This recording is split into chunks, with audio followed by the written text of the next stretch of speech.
amazing show planned for you.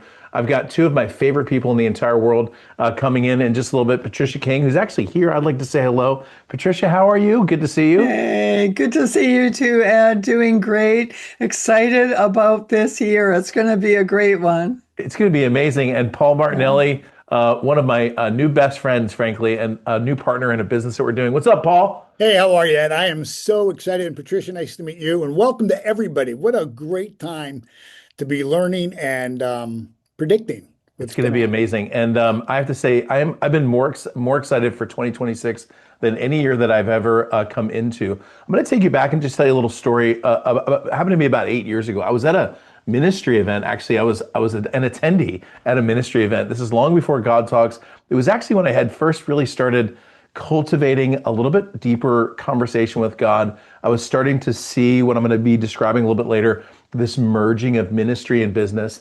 And I went off to an event.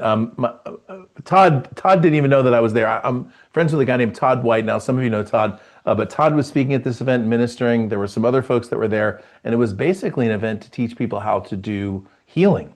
I had no experience with that. Some of you know I come from a cessationist background, which means I didn't believe in the gifts of the Spirit. God changed my mind on that, just so you know. And so I went to this event kind of like, secretly as an attendee to try to learn how to pray for people's healing. Well, I did, and God actually during that time unlocked the healing gift, taught me how to pray for people and see them healed from various things. But while I was there, we had these little teams, right? We would have these little teams that went out into the streets of Pasadena and pray for people. And I don't know if you've ever done that before, but you can go and pray for anyone. But I've found if you're learning, homeless people are like the easiest because they never say no. They're always happy for you to pray for them. It's very risk free. And so basically, I went around town praying for homeless people for like 3 days. And I was with my little team. And as a part of this, we all got together. We were having so much fun praying. My little team of like 4 people, I just said, hey, let's just start praying for each other. And I went around and I started asking the people in my little group what they wanted prayer for. And one wanted prayer for a specific healing thing. Somebody else wanted prayer for a family member. And then this woman, she was probably in her mid 50s, said, I'm just asking God for a supernatural release of debt. And I have to say, the moment that she said that, my heart dropped, actually. As I was just hearing her say that, I could actually just feel my heart just go, oh, because I felt like she was actually asking the wrong question. Now, let me explain why I think she was asking the wrong question. I don't think, by the way, that prayer request is perfectly noble. And in fact, I've actually seen God give wealth supernaturally. So I've literally seen that happen with my eyes. So I'm not denying that possibility. I'm just simply saying the moment that she said it, I just understood prophetically as I was with this woman that she was actually asking the wrong question. And the question that she should have been asking or praying for was that God would give her a natural release of debt. In other words, that God would inspire her to start a business or start a product or get a new career field or a new calling so that she could acquire the wealth, so that she could release her debt, so that she could build wealth and equity, so that she can invest in things and by ownership and acquisition, take dominion over the places that God has given her to take dominion on.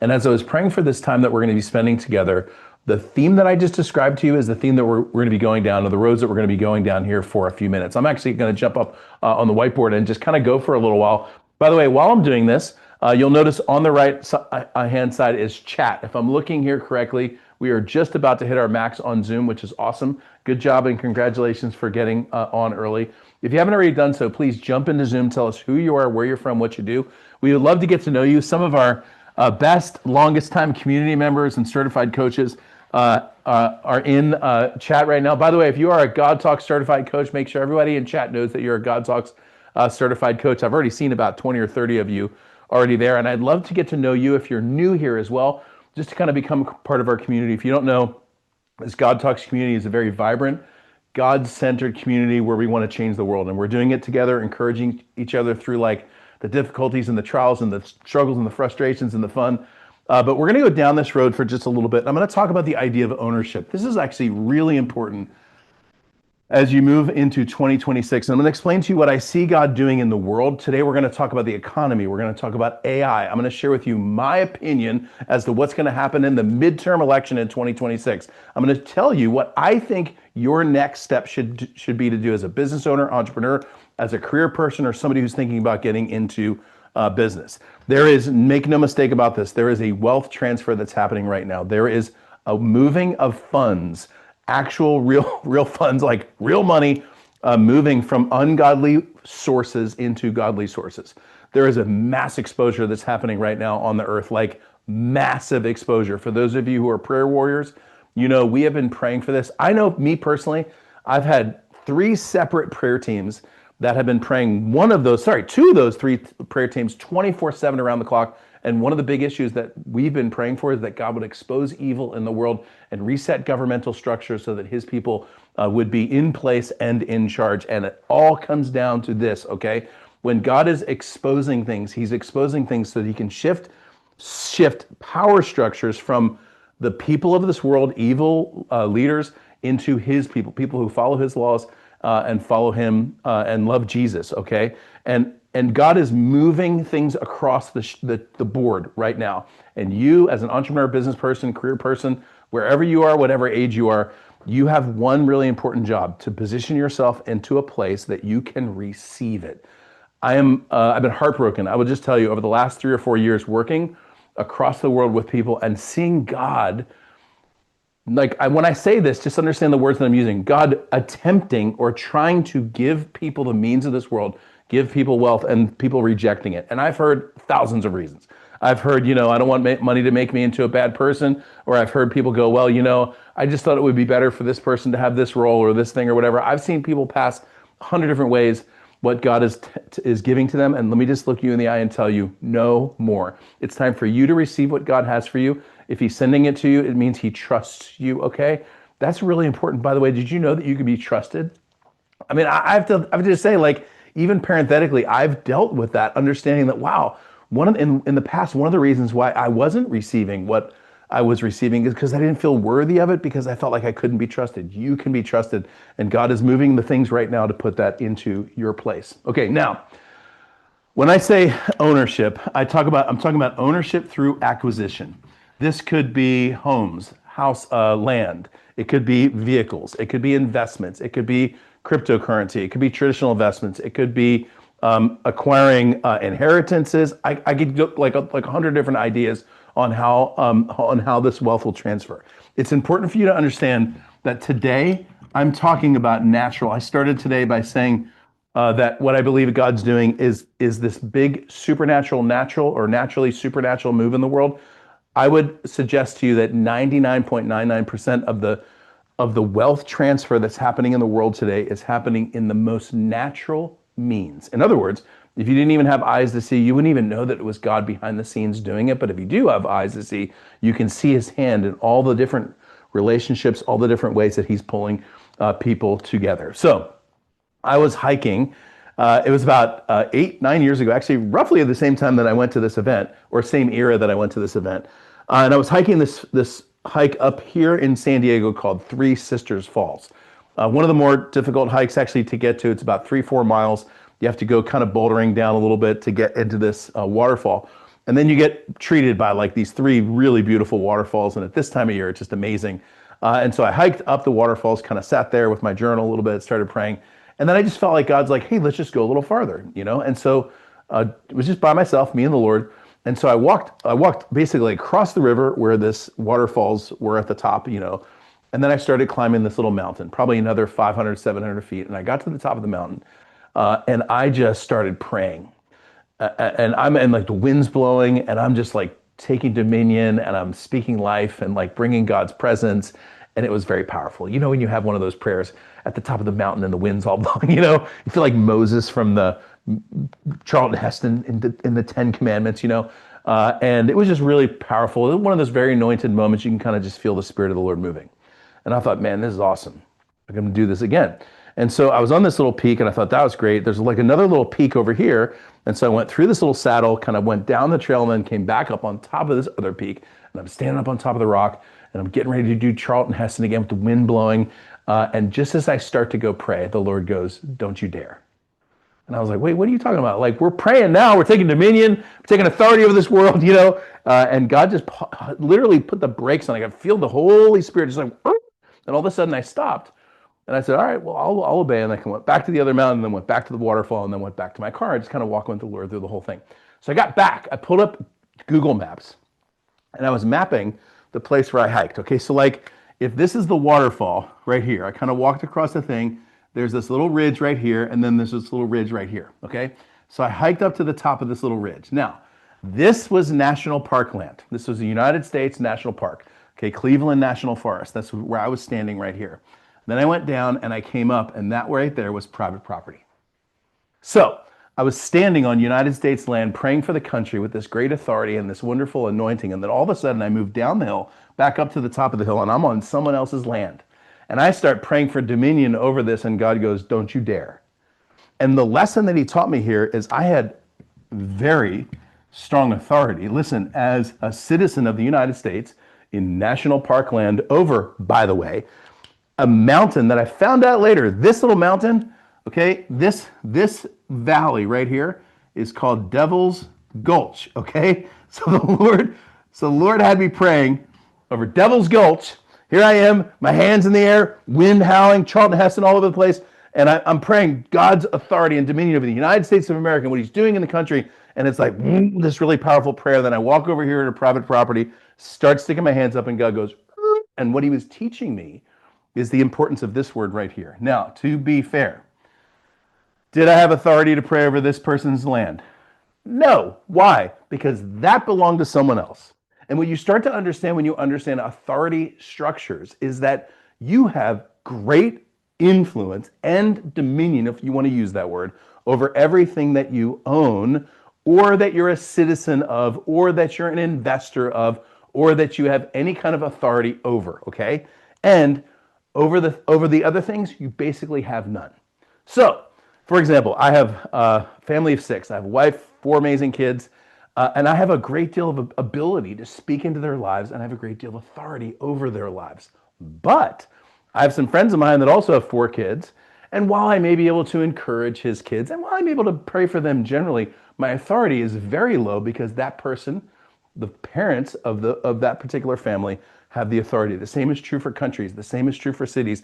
The same is true for businesses. So you could stand on top of a stage, okay, at the end of the church service, right during the prayer time, and you could start praying for a company like Disney, and you could say, I just speak life over Disney, and I command the territorial spirits over Disney to be gone. And I have to just say, and I'm like, don't accuse me of heresy for saying this, but the spirits over Disney are going to laugh at that prayer. Why? Because you have no authority over that particular company. Now, let's change this a little bit. Let's say you are the CEO and majority shareholder of Disney.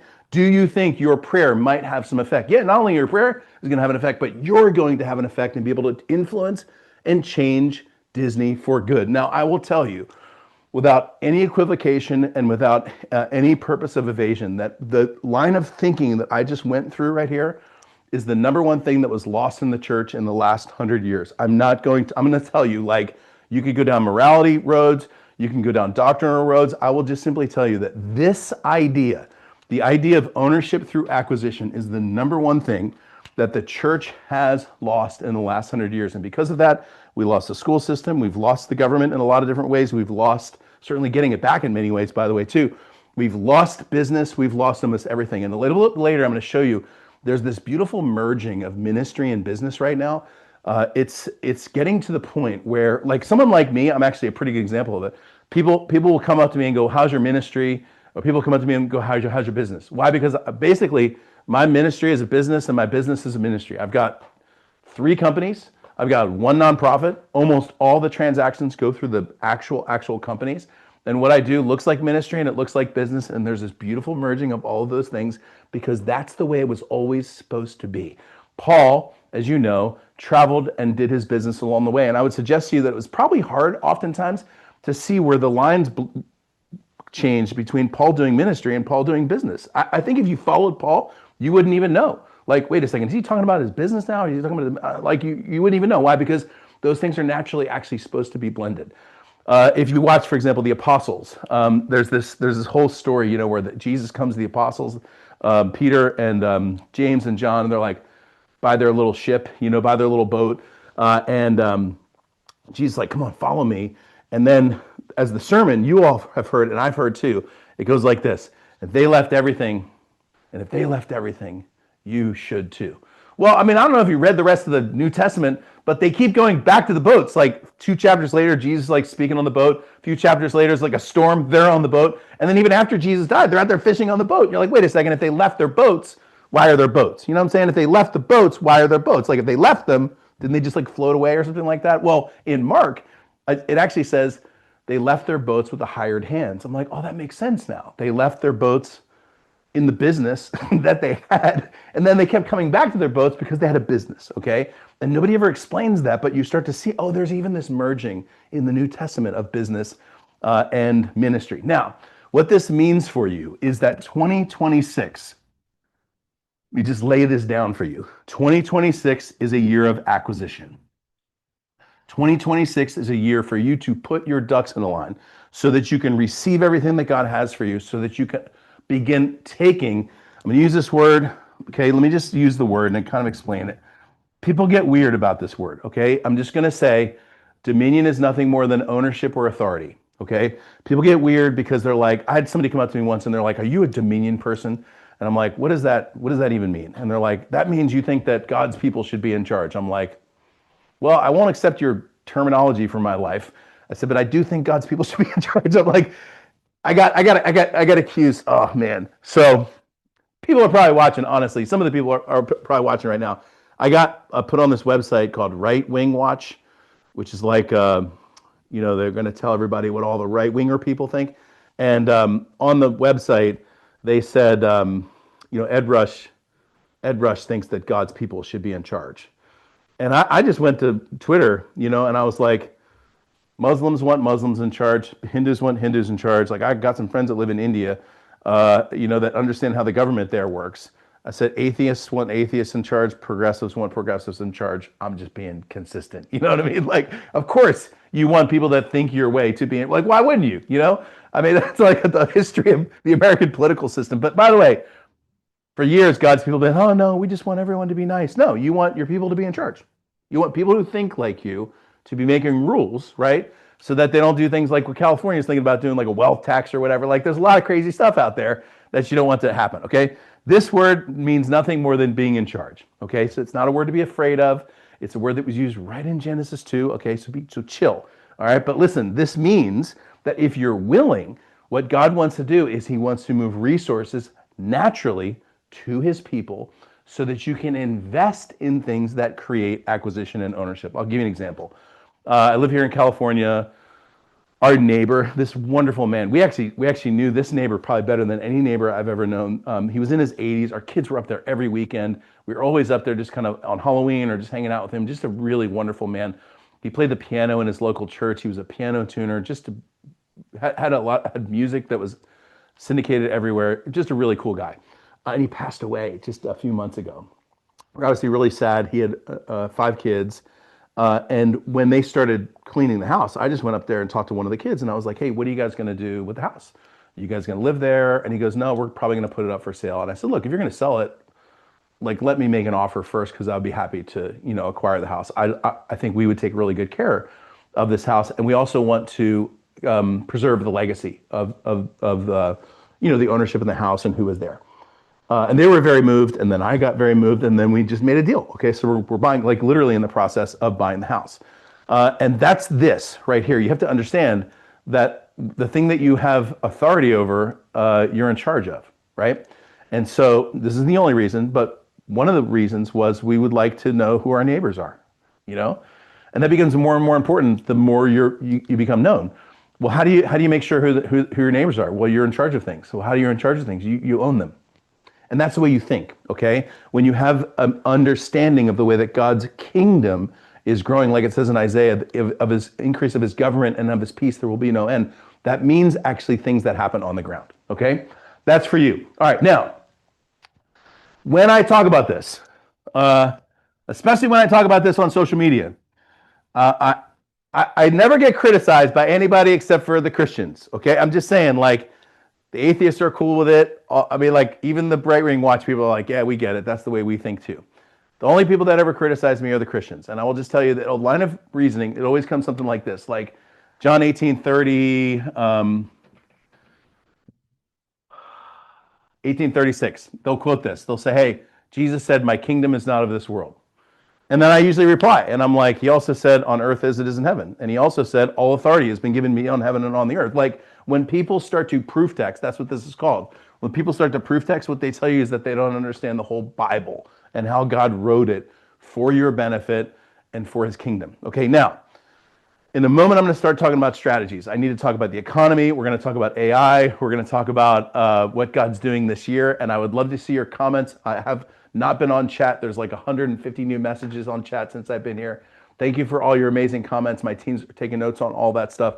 And hopefully later on, we're going to have a time for some Q&A. Now, your job this year, I'm just going to put it over here because I'm going to start making some notes for you as to the direction that you need to go and the things that you need to do to get there. First things first, you need to turn yourself into a person who receives really well, okay?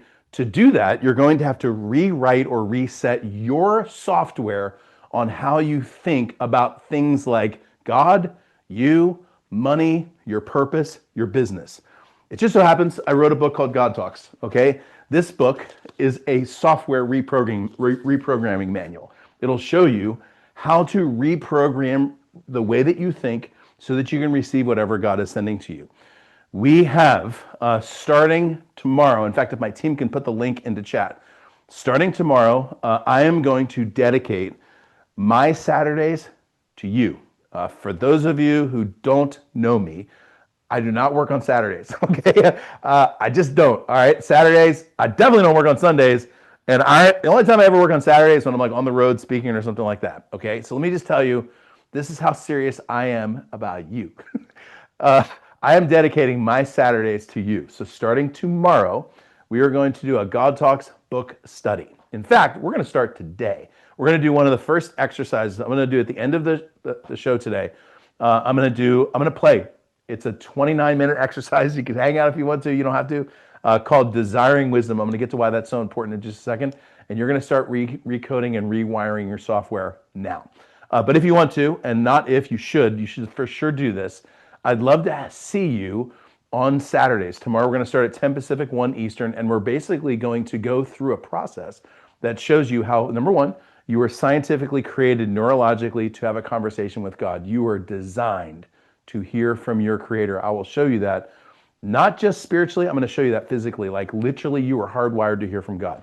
Number two, I'm going to show you how to use what you hear from God to physically, not just spiritually, but it happens spiritually too, physically rewire your mind so that you can receive what God is sending you, okay? We're going to talk about wealth. We're going to talk about your purpose. We're going to talk about your business if you have a business, and it's going to help you be able to do that. So number one, you need to understand how to receive. Number two, in all of your getting, it says in Proverbs 4, in all of your getting, get wisdom. Wisdom is going to be your key to understand how to receive from God and then what to own or acquire. Okay, this, by the way, this right here is the missing link between these two. If you give wealth to a foolish person, they're going to ruin the world and squander their wealth. If you give wealth to a person who carries wisdom, who's been mentored by wisdom and is connected on the daily to wisdom, you're going to have a person who's going to receive very well, very graciously, but they're also going to own and acquire very graciously. The story that I told you about that house, that was a very God-connected, very wisdom-based discussion that alleviated a lot of fears, by the way, on that behalf of the family. There were a lot of really good things that happened because it was guided by God, okay? And that's what you're going to be. And this is your recipe, by the way, for this year. I was going to get to this a little later on, but you're going to receive, get wisdom, and then own and acquire. By the way, this I'm going to talk about in just a little bit. This is actually really important, okay? Because remember I said God's going to give to you naturally, supernaturally, or supernaturally, naturally? In order to do that, you're going to need to have receptacles or wells that God can pour into, okay? So for example, this year, in my business, we're getting more granular. Some of you know this. In the past year, we've done these big God Talks events, which I love, by the way. We're going to still keep doing them. But this year, we're going to get more granular. Like, for example, this March, We're doing an event called Top Gun Author. A little bit later this year, we're going to do a consultant event. A little bit later this year, or perhaps beginning of next year, we're going to do an event for people who want to be speakers or for people who want to make more money and have a bigger following as speakers. The reason we're doing this is because I'm trying to teach God's people to create receptacles for God to bless. Like, for example, I have 7 books that are published on it. Well, I have 7 books that I've published. I think 5 of them are probably published on Amazon. Full transparency, I'm not bragging or anything. On any given month, we'll make about $5,000 to $20,000 just on Amazon in book royalties. Okay, that is a well that God can bless, right? So, for example, if God wanted to give me, $5 million, like right now, He could get 1 million people to buy a book. We get about $5 on Amazon per book, and that would be $5 million. I'm only using that as an example to show you that there's just one vehicle there that God can bless. I've got a coaching program called Mach 10. I've got products on my website.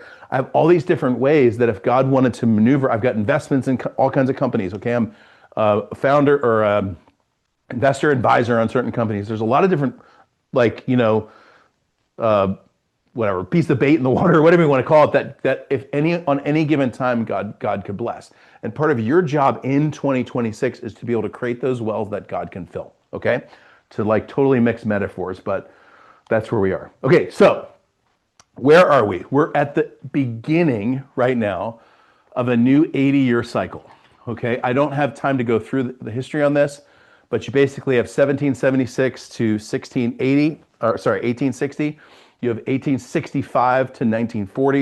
You have 1945 to 2020, and 2020 to 2025 was what I'm just simply calling the greater reset. You understand that there are evil people in the world who are trying to bring a new great reset into the world. And what happened over those 5 years is God shifted everything, and He started moving little mantles around, not little mantles, and He started moving signet rings around and changing authority structures so that by the time 2025 came and went, those things were solidified and set in place. Okay, so we're in the beginning of a new 80-year period, much like 1945. Like if you came home from the war in 1945, completely different world, right? Like if you, for example, were a small family home builder in 1945, you're about to make a lot of money.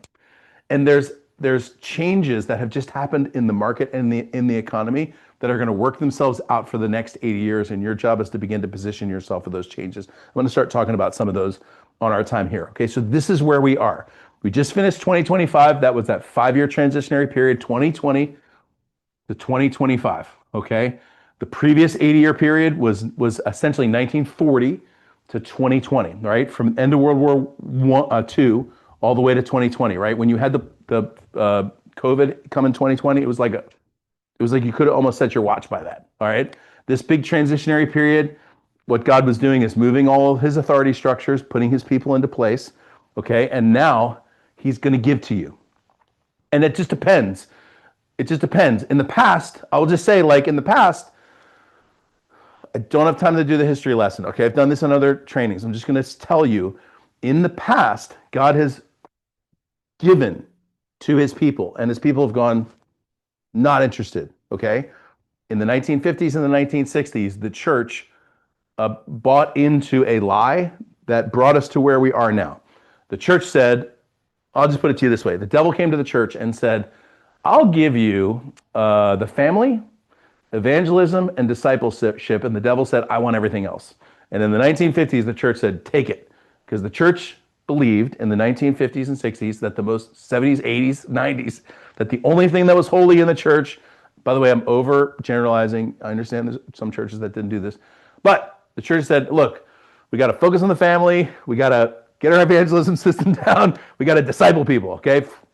Business, you sit over there. You sit in the corner and give, entrepreneurship, fine, whatever. We don't want to talk about investors. You guys sit over there in the corner. Okay, just dress nice at church. And I'm going to just tell you, we missed it, okay? Teachers, school systems, government, like somebody sitting over there, third row, some kid called to government. God's calling this person into government, and the church is like, youth pastor, we just missed it. And I'm not blaming something that I'm not a part of. I'm a part of the church. You know what I'm saying? Like, I messed it up too. But God's reconstituted all that and bringing back authority structures and putting things back into place, and He wants to give to you. And I only have 2 words to say about that, which is to let Him. Okay, just simply let Him. Okay, now, During this 5-year period of time, there's a verse, 1 Peter 4:17. It says that judgment will begin at the house of the Lord. And then Peter, that's the one that's always quoted, right? Everybody's like, judgment will begin at the house of the Lord. The second part of that verse, I'm going to paraphrase it, but Peter's like, and if it happens here, wait till you see what happens to the people who don't love him. Okay? Peter's setting this thing up. Like we always talk about this one verse, judgment begins at the house of the Lord. The second part of the verse should strike terror into a person who does not love God. Because Peter's like, you should wait and see because this is going to be crazy. Okay? And I'll just tell you, I'm not talking individual items. I know there's always stuff, okay? But I will just tell you that this time here, this 2020 to 2025, was the judgment at the house. You know what I'm talking about. Like, there was all kinds of stories and all kinds of exposure, and everybody was like, dang, who's next, okay? And then, and by the way, I'm not saying that there's no sin, okay? I'm just saying like in general, big picture.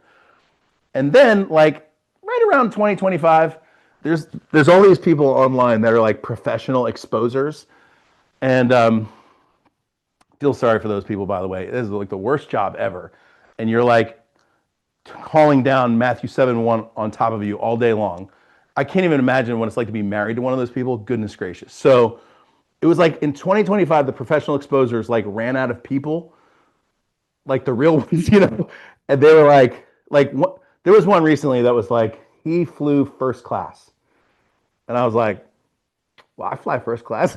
Like almost all of my, what are you talking about? He flies. And you know, he took testosterone. And I'm like, so what? You know, like, and he got angry. I'm like, well, guilty as charged. You know, like, hey, if you want to expose me, he got angry. You know, sometimes somebody cut me off yesterday in traffic. Exposed. I repent. All right, so like, but here's the thing. It felt like in 2025 that the professional exposers were like, they ran out of people. You know what I mean? So they started bringing, you know, and like everybody was supposed to be appalled, but those of us like in ministry business were like, that doesn't seem that bad, honestly. Like, so what? Have a conversation with them, okay? My sense is that this kind of wrapped it up. Like, I feel like God did what he was going to do with the people who were prominent leaders. Why? Boom. Next, Peter says, you watch and see what happens. And so what you're seeing in the world right now, like you're seeing it everywhere. You're like, Minnesota daycares. All of a sudden you're like, Ohio daycares. Every daycare, you know? All of a sudden you have like, wait, what was happening in Venezuela? Hold on, wait a second. What? With the drugs and everything? And all of a sudden you start to see the connection between certain parties and certain communist leaders overseas. And you're like, oh my goodness. And then the governor of Minnesota is like, you know, I'm not going to run for office now because I want to spend more time with my family. Sure you do. This is what's happening right now. And you should say, go God. What he's doing is he's pulling back the curtain so that you can see what's been happening behind the scenes all those years. And the apologists will sit there and they will make amends or they will make excuses for their party or for their people until they can't anymore. And you know as well as I do, there was a period in time where you were like, there was an exposure inside of the church and you were kind of like a friend or not a friend, but like you were an ally of that person or you were behind them. And then eventually you just said like, I can't even do it anymore. Like it's just too much. And there's going to come a point, I'm just going to be very clear, where the exposure is so much that the people who are apologists, those online people, especially in like super far left people who are like anything Tim Waltz will do is right or whatever, there's a point in time where those people are going to have to put their hands up and be like, look, I'm just not going to talk about this anymore because the exposure that God's going to bring. Okay, for you, this is really important.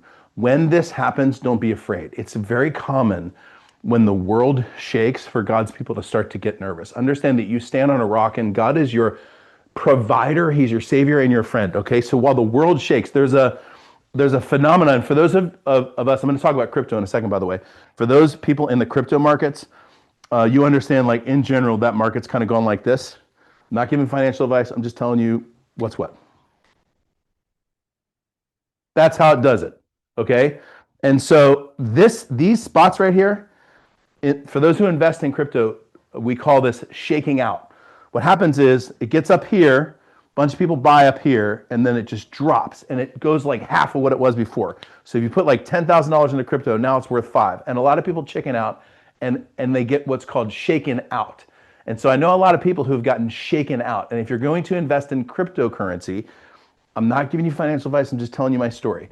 You have to do something called hold on for dear life, or like I like to say, let go for dear life.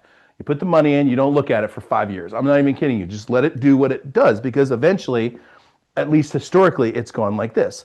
This is happening in the church today too, okay? So what happens is there's all this exposure and there's all this tumult. And then the president does something you disagree with and you're like, oh my gosh, I was taught in this kindergarten world that if I disagree with something, I have to hate them forever. No, you can disagree. Like in a moment, I'm going to talk about the president. You can disagree with certain things. You can agree with certain things. You can be an adult about this, like we're all adults, okay? The point though is as the world shakes, which is what it's going to do over the next year, the economy is going to shake. AI is going to get a little weird. The crypto space has already been shaking. The governmental space is going to shake. Your job is to understand that you are connected spiritually, physically, emotionally, mentally, socially with the God who's doing the shaking, okay? So as long as you're next to him, you're not going to shake, okay? If you're connected to the world, this is what Jesus meant when he said, my kingdom is not of this world. As long as you're with him as a kingdom of heaven, leaning on him, you're not going to shake. It's going to feel like you're shaking, but you're not. If you decide to be a part of the world or part of the world system or put your trust or faith in that system, you will shake, okay? Because this is going to happen. And when you get down here, see, most people, when they get down here, is this showing up on the board? Most people get really afraid. You know what God's people do, and the smartest investors in the world have always done? They're like, opportunity. That's where the opportunity is.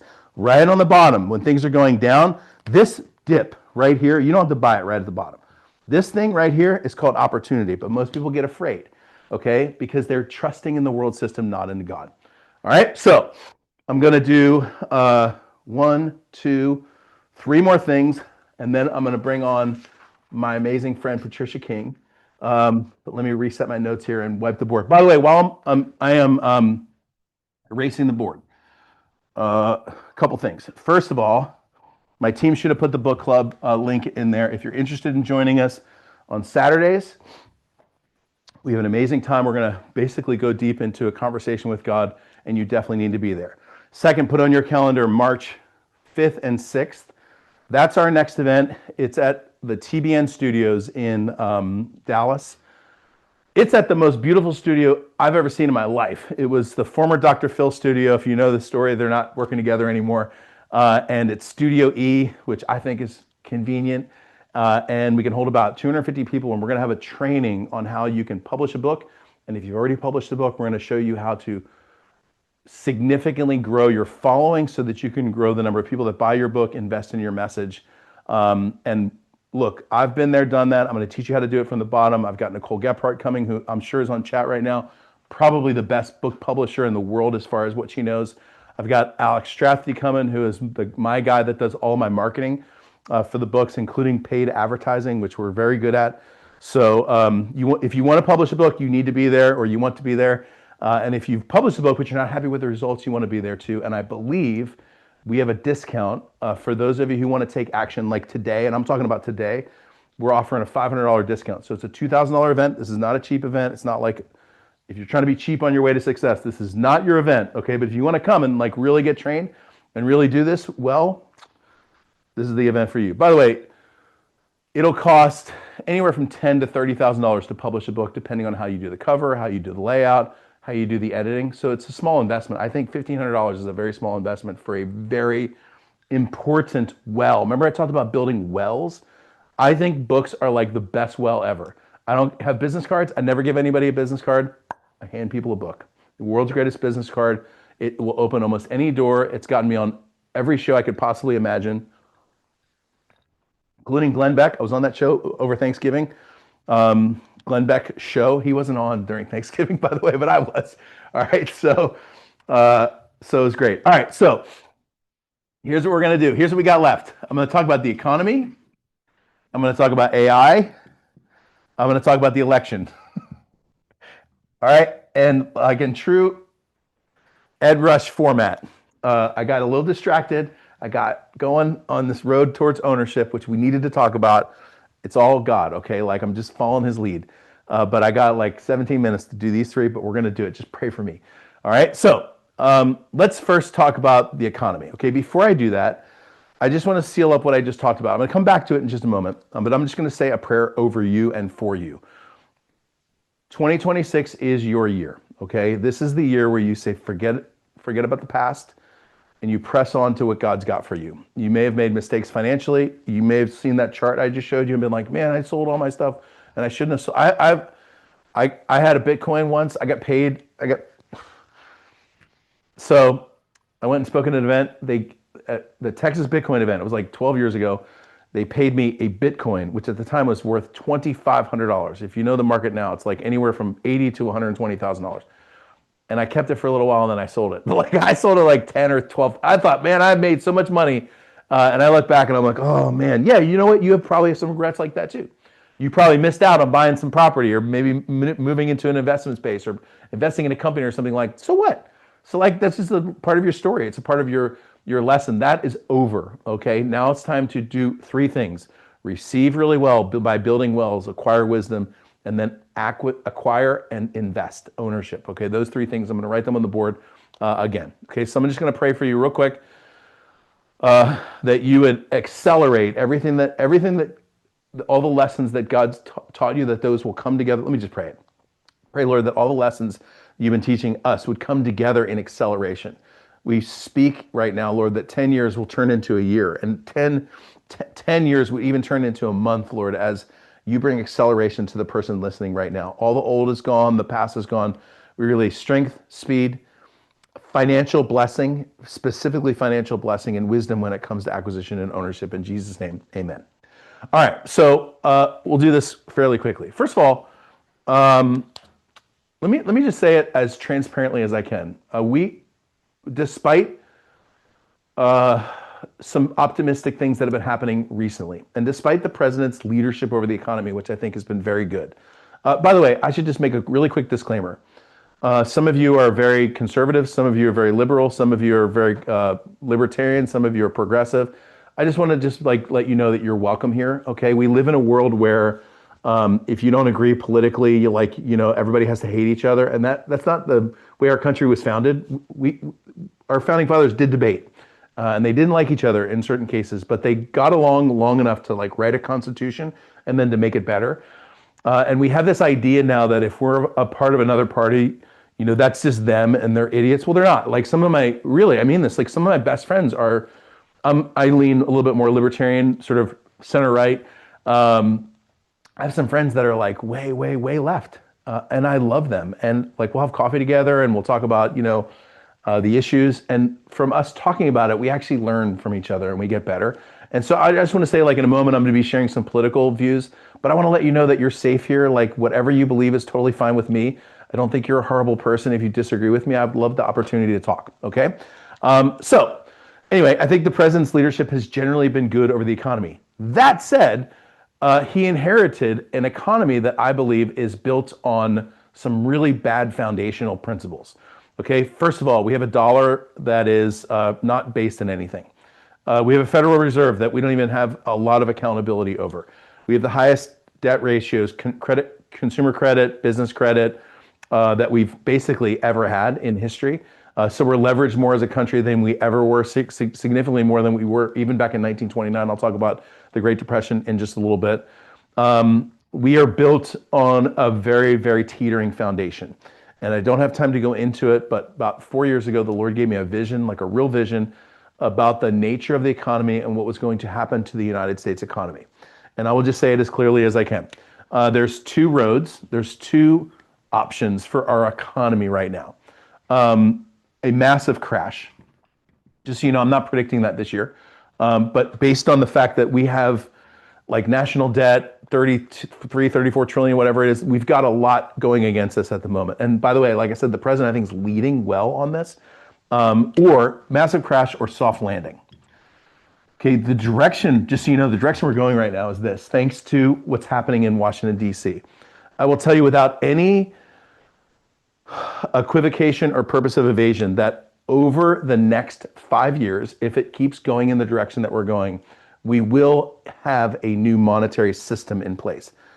Definitely a new monetary system for international banking, and conceivably a new system when it comes to the way that we bank here in the United States. Okay, that system will almost definitely be built on top of the blockchain, and it won't be a single project, but it will be leveraging different projects across the blockchain. For example, one of the projects that I particularly am interested in is called XRP or Ripple. That is a system that was built to reinvent international banking. International banking is very slow.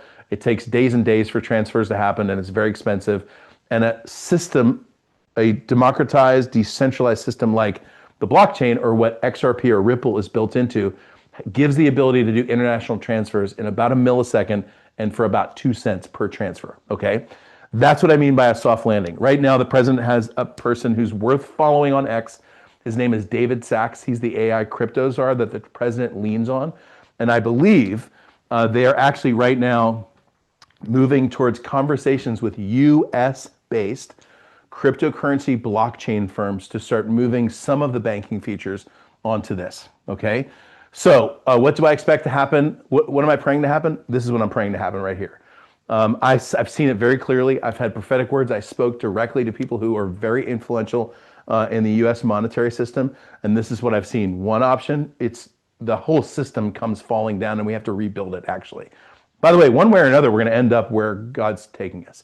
It just depends on the leadership as to how this happens, whether it's a gigantic implosion or if it's bumpy and it's transitional and then we make it there. Okay. Just so you know, quite a bit of this depends on this, what happens in the midterm election in 2026. Okay. Quite a bit of it depends on that. At the moment, the president doesn't have the kind of majority that he needs in the Senate to really move bills through. I think you understand how this works. They don't have a filibuster-proof number inside of the Senate, so the election is going to leverage heavily on that. What happens in the House, what happens in the Senate, what happens with all the changes in terms of the electorate, all of those things. Okay, that's first the economy. If I was you, like what I recommended, we did this whole cryptocurrency thing a couple weeks ago. What I recommended was if you're not into crypto, just start. If you are into crypto, like this is I'm not giving financial advice. I'm just telling you, generally speaking, what I would do. I would open up an account on something like Kraken. My team will put a link in there, by the way.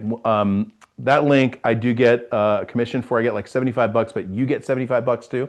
Okay, so we both share in the benefit of that affiliate link. I would open up an account. The one that I use is, like I said, just called Kraken. And I would look at the top 10 cryptocurrencies and pick and choose some ones that you like. Okay. Maybe invest in 2 or 3 of them. Start with whatever you're comfortable with. That's all I have to say about that. Okay, that's a really good place to start. Now, AI. So this, interestingly, as I was praying about this, it's fascinating what I started to see. But this is actually a year where AI is just going to stall. You're already seeing it. You're actually already seeing, like when AI first came out. I mean, when it first became like mass, people got mass interested in it. It almost took on like a life that it didn't own. It was almost like it was way overhyped. And then when you got it and really started working with it, you're like, it's a really good, much better search engine. Yeah, its writing is very interesting, but also very typical. Like I used a lot of M dashes, the long dash, like the M dashes. When I write, I use a lot of M dashes, but I can't anymore because AI uses them too much. And now every time I write the way I usually write with the long dashes, it looks like I'm using AI, and so you realize, like, if you're a copywriter, I'm a very, very good copywriter. I've got tons of 7-figure promotions to show for it, all that stuff. If you really know what you're doing when you're writing copy, you read AI's copy, you're like, it's okay. I can clearly see when somebody writes AI. And what's interesting is what I see coming after this, we look at AI like the crowning achievement of human development or whatever, but you have to understand that God's kingdom, of the increase of his kingdom and of his peace, there will be no end. We're just going to continue to get better, And there's actually something coming behind this that is much more organic. That's all I'll say about that. There's something that God is bringing into entrepreneurs' minds right now that is, like, I'm not kidding you, is much bigger and a huge leap forward in terms of our ability to process as a community, to access information as a community, and to move forward. And my prayer, I'm already in discussions with people, by the way, working on stuff like this. My prayer is that God's going to give this idea to a handful of people. My prayer is that He's given it to His people, and I believe He's doing that right now, by the way. And so that's AI. Now, let's talk about the election, okay? Remember when I said there's two roads here? I'm going to just tell you there's two roads, and I'm going to tell you how to pray for the election this coming year, okay? This election will come down to a handful of things. I hope that you understand this. Elections nowadays don't actually come down to who votes. It comes down to the ballots. It comes down to who collects ballots. So in 2020, one of the biggest differences between the Republican and the Democratic Party in 2020 is the Democratic Party went door to door collecting ballots, what's called harvesting ballots, which used to be illegal. It's not illegal at all anymore. It's completely legal in almost every state.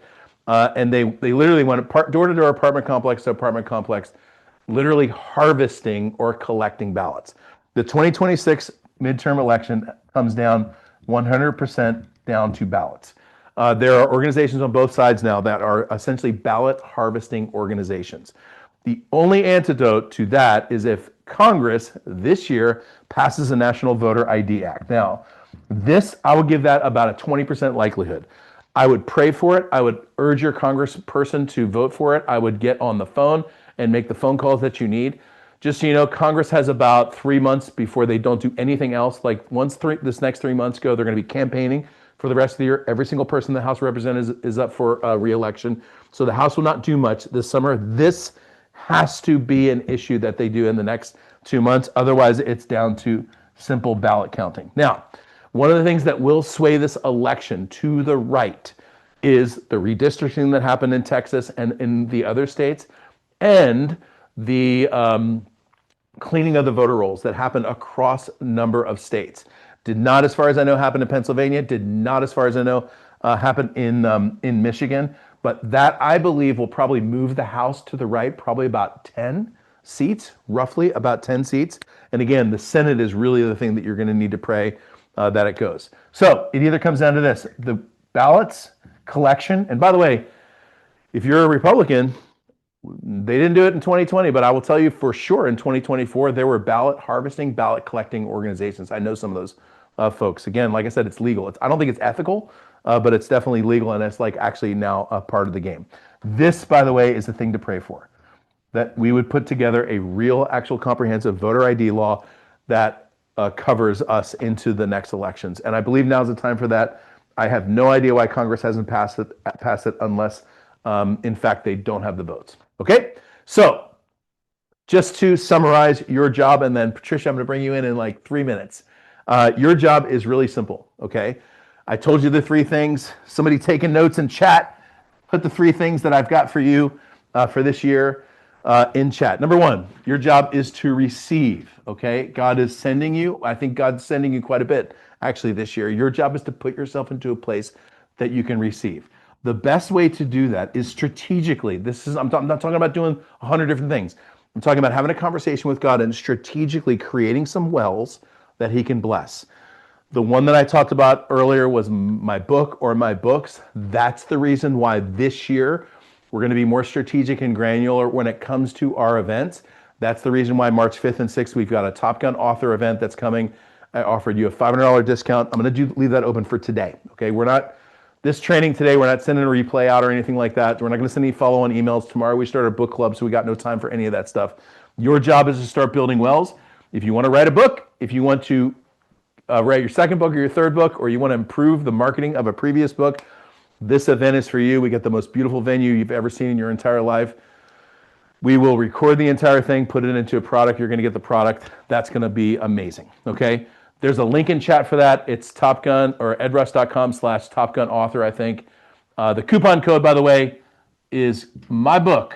So when you type my book into the website, I'll show you that real quick. Let me just show it to you, because if I don't show it to you, sometimes it gets missed.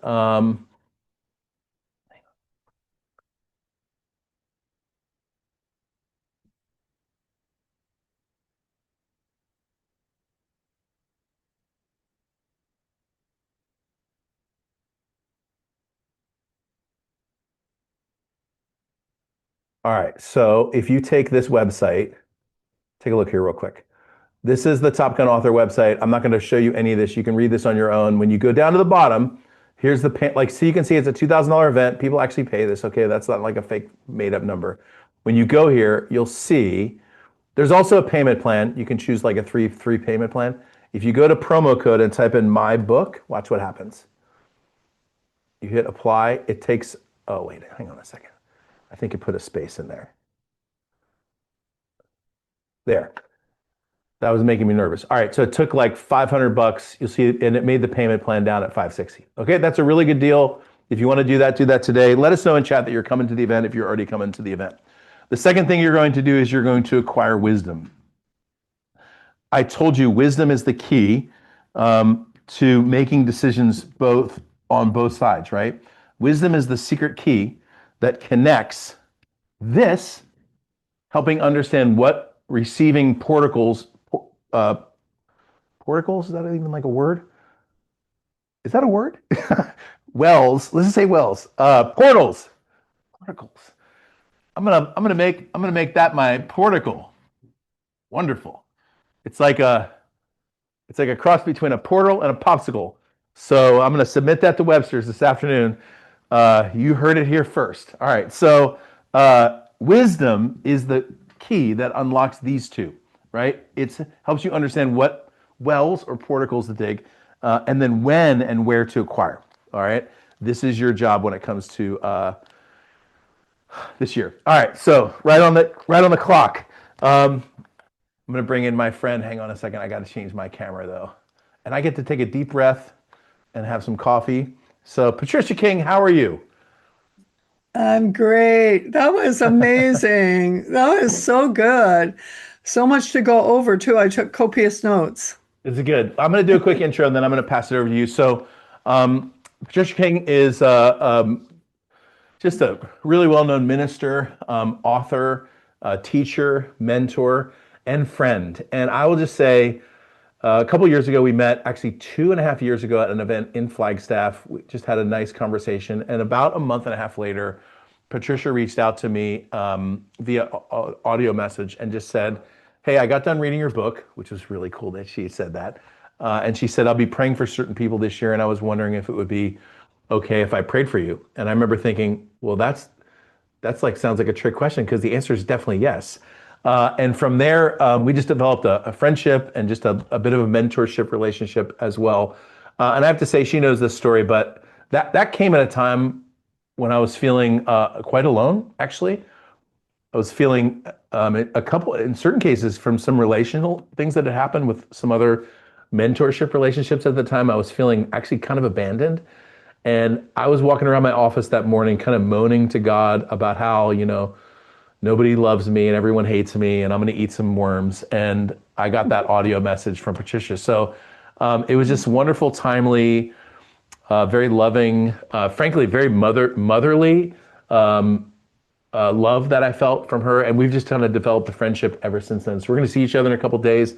Patricia's got a mentorship meeting in Maricopa, which I never miss. And so I thought, man, if anyone that I'm going to bring on to talk about predictions, it's going to be a person that I not only know and love and like, but also whose prophetic vision is as good, if not better, than anyone that I know. So take it away.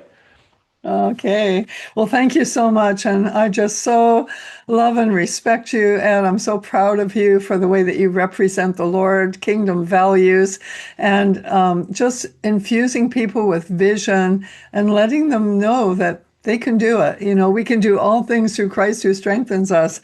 And we're living in a great day and an hour. So, thank you so much for allowing me the blessing of opening up some thoughts for your people for 2026 that I believe the Lord is orchestrating. And one of the things that has been really meaningful to me, because there's so many specific things that we can talk about, but if we don't have the foundation solid, anything specific has nowhere to land or to plant or to anchor. And so what the Lord's been showing me is that in this season, with so much shaking going on. I really appreciated what you said too about the timing, the 5 year shaking in the church. And five is a number of grace. And we've definitely seen that shaking right from on public levels in the church from January 1st, 2020, all the way through to the end of this year. And I also really appreciated what you highlighted about, when we get on a roll with something and get out of the spirit, we're going to look for things to just report on that aren't ordained of the Lord. And we need to be careful about that. And I really appreciate how you address that.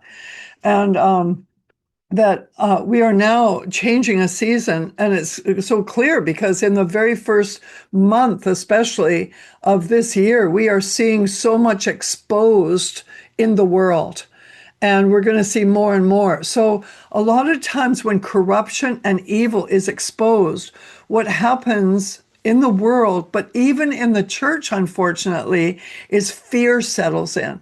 And fear is our enemy. There is like a fear that brings torment, a fear that brings insecurity that we must resist in 2026.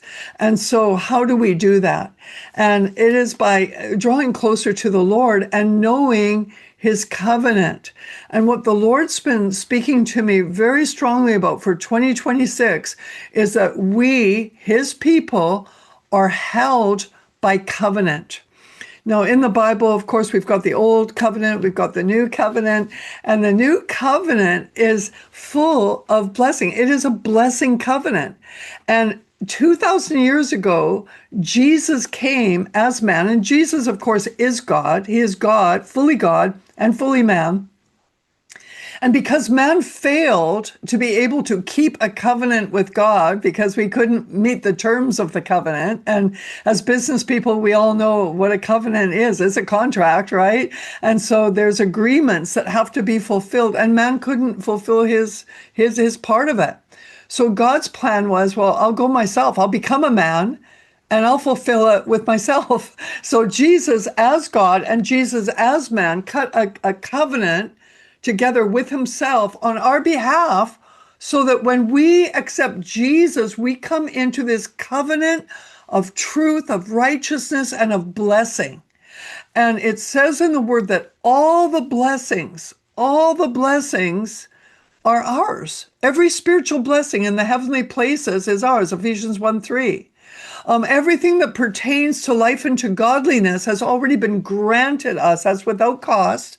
And all the great, magnificent, precious promises are already ours. They've been granted to us without cost, without effort on our part. We just need to receive them. That's 2 Peter chapter 1, 2-4, by the way. And so when we understand this covenant and believe it, then in a time of shaking, we don't go to fear, we go to faith. Faith in the goodness of God, faith in the possibilities of God. And this is a time, it's going to be very, very critical that we stand in alignment with the truth of the covenant that we have in God. Now, maybe some of your viewers are watching right now, they do not know Jesus Christ as their Savior yet. And I just want to say that he is knocking on the door of your heart. Invite him in, say, come on in. And you, by giving him your life, enter into that covenant. And then all the blessings are yours. So like if you were reading through a contract and you see all the benefits of that contract that you get, then you get to receive those benefits. They could be in a contract, but you don't utilize the benefits. That would be a shame, but many Christians live that way. They've got all these blessings being given to them, but never take hold of them, never utilize them. They just know that, okay, well, it might be in the contract, it might be in the covenant, but I haven't accessed it, or I don't know how to access it. Well, it's all by faith. And so when you see the world shaking, and in Hebrews chapter 12, it talks about that everything that can be shaken will be shaken. It's, a confirmation from what Haggai prophesied. But then it says this, that we are of a kingdom that cannot be shaken. So the good news is if we operate out of that kingdom, and Ed, that's why I love your book, God Talk, so much, because you connect your reader to relationship with God and to listen to what he's speaking, which is the wisdom of God, when you get that wisdom and then you act on that wisdom, you are living inside of a kingdom realm while you're still on the earth. So we as believers are bilocated, right? We live in a heavenly realm and in the earthly realm at the same time. Simultaneously, we are in the earth, but we're heavenly beings. So we're not earthly beings trying to get into heaven. We are, when we receive Christ as our Savior, we are heavenly beings living in the earth. And so we've got access to the natural and the supernatural. We are the head and not the tail. We are above and not beneath. And we cannot have confusion about that, because if we do, we're going to be sucked into a vortex of fear. Because of the shakings that are coming, many people are going to go into fear and be taken into a vortex of confusion, of failure, of all those things. But when we remember who we are as covenant children and we bind ourselves to the heart of God, we bind ourselves to him, then we are going to not only be stable, but we're going to be builders. Now, I want to give an example. In the 1920s, there was a woman, apostle, named Amy Semple McPherson. And she had gone through a lot of stuff in life, a lot of personal tragedy, actually. But she kept the faith. She believed in the promises of God. Now, God gives her a desire and a download, a revelatory download, to build the Angelus Temple in LA, in California. And so she doesn't have any money to build it. She doesn't have any background in architecture or building or anything like that. But she just gives God her yes, and she accesses this ability to bring out of the revelatory realm, out of the dream realm, into the natural realm, this building. She gave God her yes. And then he gives her the design for it supernaturally. And we have access to that realm. And we need that realm. We cannot just live according to our own thoughts in this season. Human thoughts and human intellect are so restricted and sometimes will lead you in a wrong direction. But when you know God's thoughts, when you know his way, then you are going to have the advantage. And that's what's going to happen. Even in what you were sharing about the AI and the organic thing that's coming forth, that is downloads of revelation from God that Daniel prophesied when he said, in the end times, knowledge is going to increase. He's talking about divine intelligence that is going to be downloaded to whoever is going to be available to receive it. So Amy Semple McPherson, she receives the pattern for the tabernacle, gives God her yes, and voila, it's built. She didn't have the money to build it. She didn't have the means, the know-how to build it, but she built it by giving God her yes. And when it was built, it was paid for. So then comes the depression. Right after it gets established, there is this depression that hits the whole land. And people are out of work. They can't pay their bills. They're losing their homes. They're losing, they can't feed their families. And she is not moved by it.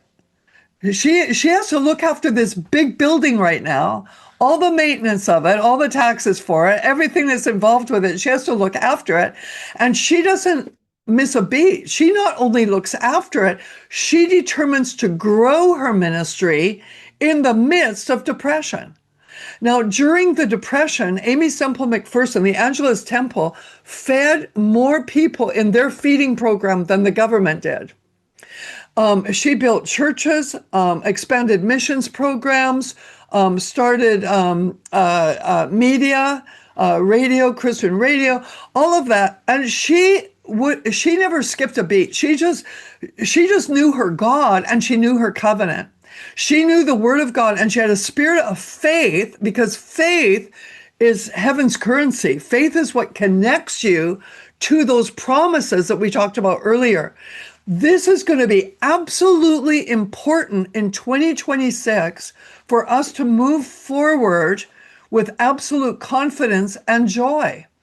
Now, we need to just make a commitment saying, God, if you said it, I'm going to stand on it. I'm going to fight with the promises. I'm not going to waver in the promises. And sometimes they don't come easy into manifestation. Sometimes you've got to stand on that word and say, I'm not moving from it. God said it. I believe it. That settles it. It is going to manifest. I'm going to use the wisdom it takes to align myself with all of God's purposes. But activate your faith and don't just wait for the promises to come to you. You go to the promises. This is going to be a calling of the Spirit in 2026, that we draw so close to God that we know his mind, we stand on his promises, and we live according to the covenant that he gave up everything to give us, this blessing covenant. And he said to Abraham, he said, I'm blessing you. I'm going to make you a great nation. And he said, and you will be a blessing. So there it is in a nutshell. We are blessed by God so that we can be a blessing. So when everyone else is shaking and hurting in fear and trembling and not knowing what to do, we will have the blessing to be able to reach out and help them. We will be able to nurture the world that we live in when we know who we are. And we cannot be confused about that. And a lot of times when shakings come, it puts even believers in confusion. And we have to say, no, God is not the author of confusion. I will not be confused in 2026. I'm going to be absolutely clear that my God is a good God. I'm in covenant with him. All the promises are yes and amen for me. And I'm going to move forward to advance his kingdom under the anointing of the Holy Spirit. This will be our greatest year to build, our greatest time to advance, if we will only separate ourselves to God or separate ourselves only to God.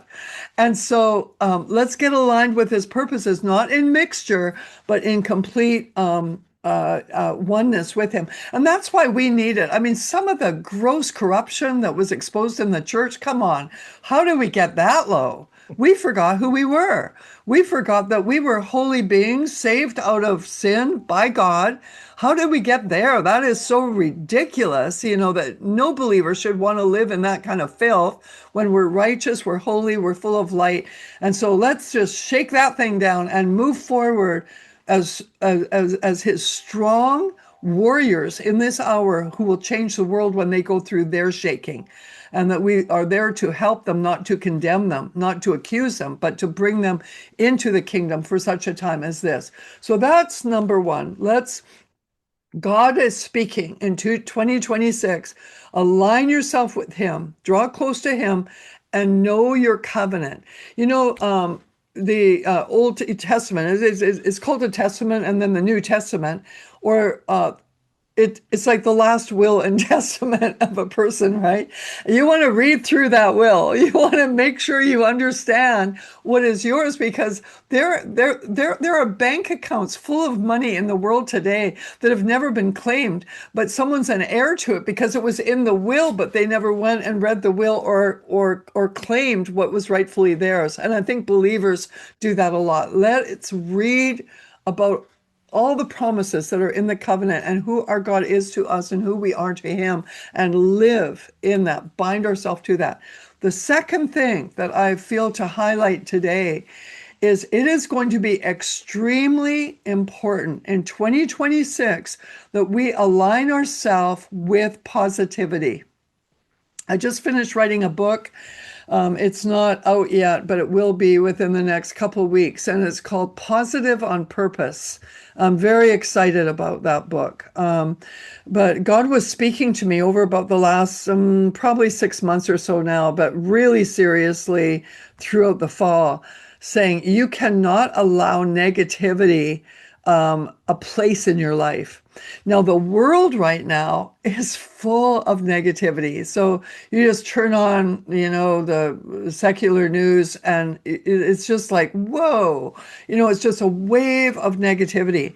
But we live with a God who has given us what kind of news? Bad news? No, good news. We carry the good news. So our God will turn even what is adverse and horrible into something good if we will align ourselves with him. It says that he will work everything together for good to those who love him and who are called according to purpose. So those of us who are covenant believers have this assurance that everything works together for good. So in the world, if things are going to be shaken down and they look really bad and they're going in a certain direction, there's also a realm out there that is extremely positive and a big blessing that you can jump into that current. You get to choose which realm you're living in. If you want to live in a realm of negativity, you will be dragged down with it. But if you choose positivity, it is going to change your life. It will establish you in everything good.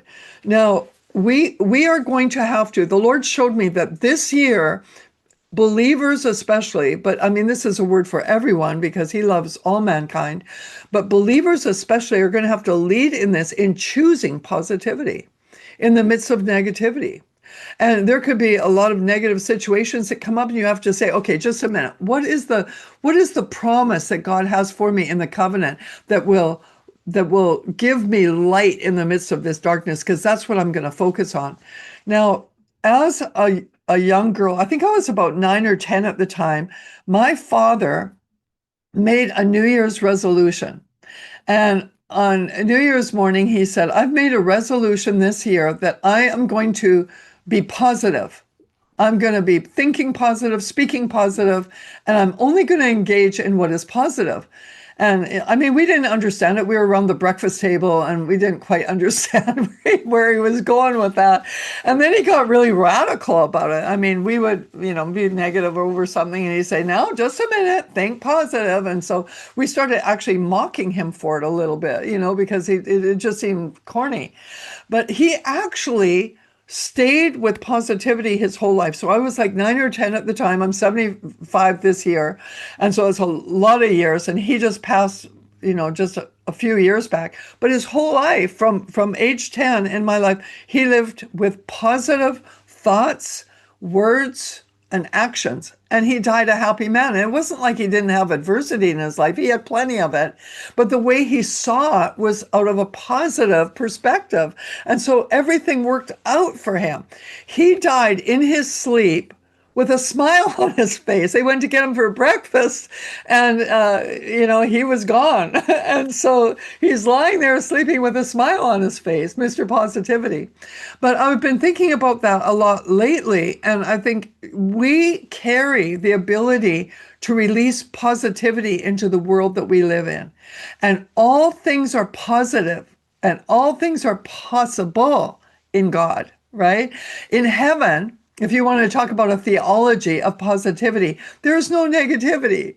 There is no negativity. Someone said to me one time, they said, well, when God judges, that's negative. I thought, no, he judges for us, not against us. He judges up, not down. Like he calls us up into higher places. The reason why he would confront evil is because he's so positive about the goodness that comes on the other side of that. So it's like he's so redemptive. And in 2026, we have to position ourselves in that way. Now, my assistant Marcella and I, we were out on a little 2-day trip just a couple weeks ago with some friends. And we decided to make a game called Flip It. It's like, okay, this year we're going to play this game, Flip It. And I thought, if I ever have something negative I'm thinking or saying or mulling around, you say to me, Marcella, flip it. And she said, yep, I'm going to say flip it good. So we have this little thing going on and we've been using it. And it's amazing how everything changes when you just in that moment make a choice to think a redemptive purpose in it or an alternative way to look at it. and align ourselves with the positivity of God. And so we were in this hotel, and there was this elevator situation. I go in the elevator, and everyone looks grumpy. They all look like they've been hung over from the night before or something. And there was this woman in the back who was grumpy on steroids. She was letting her negativity be known. And I thought, let's change the atmosphere here. So, you don't spend much time in a elevator. So I just said, well, good morning, everyone. It's a great day, isn't it? How y'all doing? Are you having a good year so far? And all of a sudden, everyone gets a smile on their face. Even the woman in the back. By the time we got off the elevator, which was just a couple floors down, she's talking happy. And that's all it took, was one moment of choosing positivity and letting it manifest to change the atmosphere in the whole elevator. Now, what if every Christian were to align ourselves with God and release his positivity into the world? What would the world look like? And so we can talk about all the problems, and Christians have been pretty good for that. Talk lots about all the problems, but let's have a solution to every problem that's out there, because God has wisdom, he has intelligence to give us, that we can look redemptively at any situation and bring forth the positive out of the negative. So, and I'm not saying to deny the issues. We need to look at the issues, but we also have to discern this here. What is fact and what is truth? Because there's a difference between the two. Facts are attached to the temporal realm, the natural realm of this world, the realm that's subject to time. But truth is of the eternal dimension. So it might be a fact that there's some bad stuff happening out there, but the truth is it's changeable. The truth is light expels darkness. The truth is good is stronger than evil. Wickedness is no match for righteousness. Now, if all we do is talk about wickedness and we're focused on wickedness, wickedness is just going to have more place.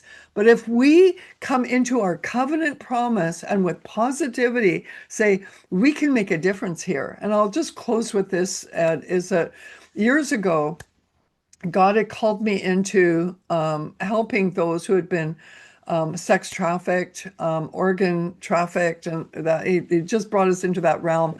Wasn't expecting it, but it's very dark. And I remember on one of the areas that he brought us into was Phuket, Cambodia, right at the border there. I walked through the border and there was this thick darkness that came, and I started looking. There was visible manifestations of just evil happening everywhere. And even a mother or a grandmother actually brought her little child up to this man on our team. We were walking down the street and offered her child to this man on our team. And I was ready to punch her lights out. And she was an old lady with this little girl. I was just so agitated and angry at the evil. And I said, God, I'm overwhelmed by this emotionally. I can't cope with this. Send me home. And he said, you're just totally positioned wrong. He said, I didn't send you here to send you home. I sent you here to change it. And he said, I want to show you the potential of what you can do to change this. And so it's all of a sudden I let all the negativity go. And I started looking at the possibilities that were in God and the positivity of God to bring light into the darkness. So over the next number of years, we established a work there in that particular city.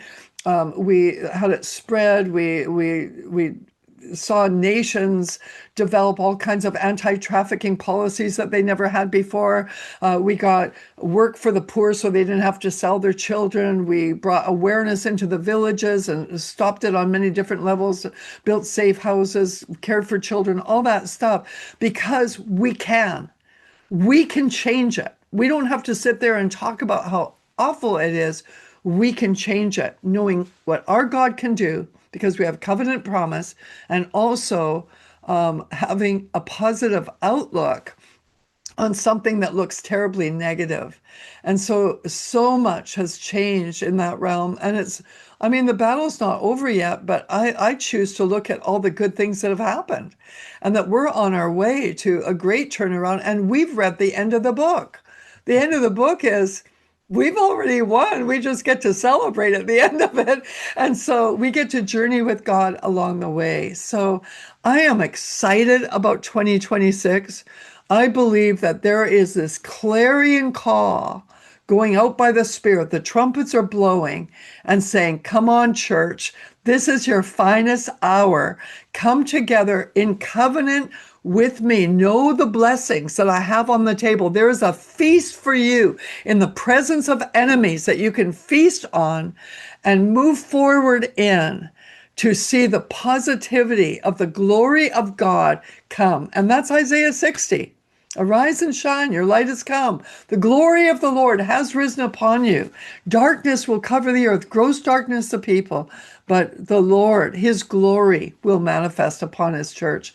And I'm excited. And I know that Paul, I'm so excited to hear from you and to connect with you more.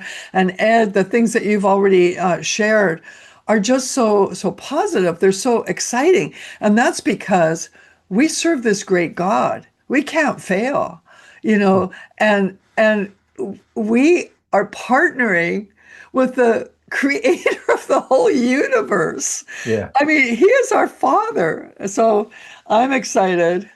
It's great. I actually have, I want to talk about the Amy Simple McPherson thing because that story, I had never heard it described the way that you told it. I love that, how you said that.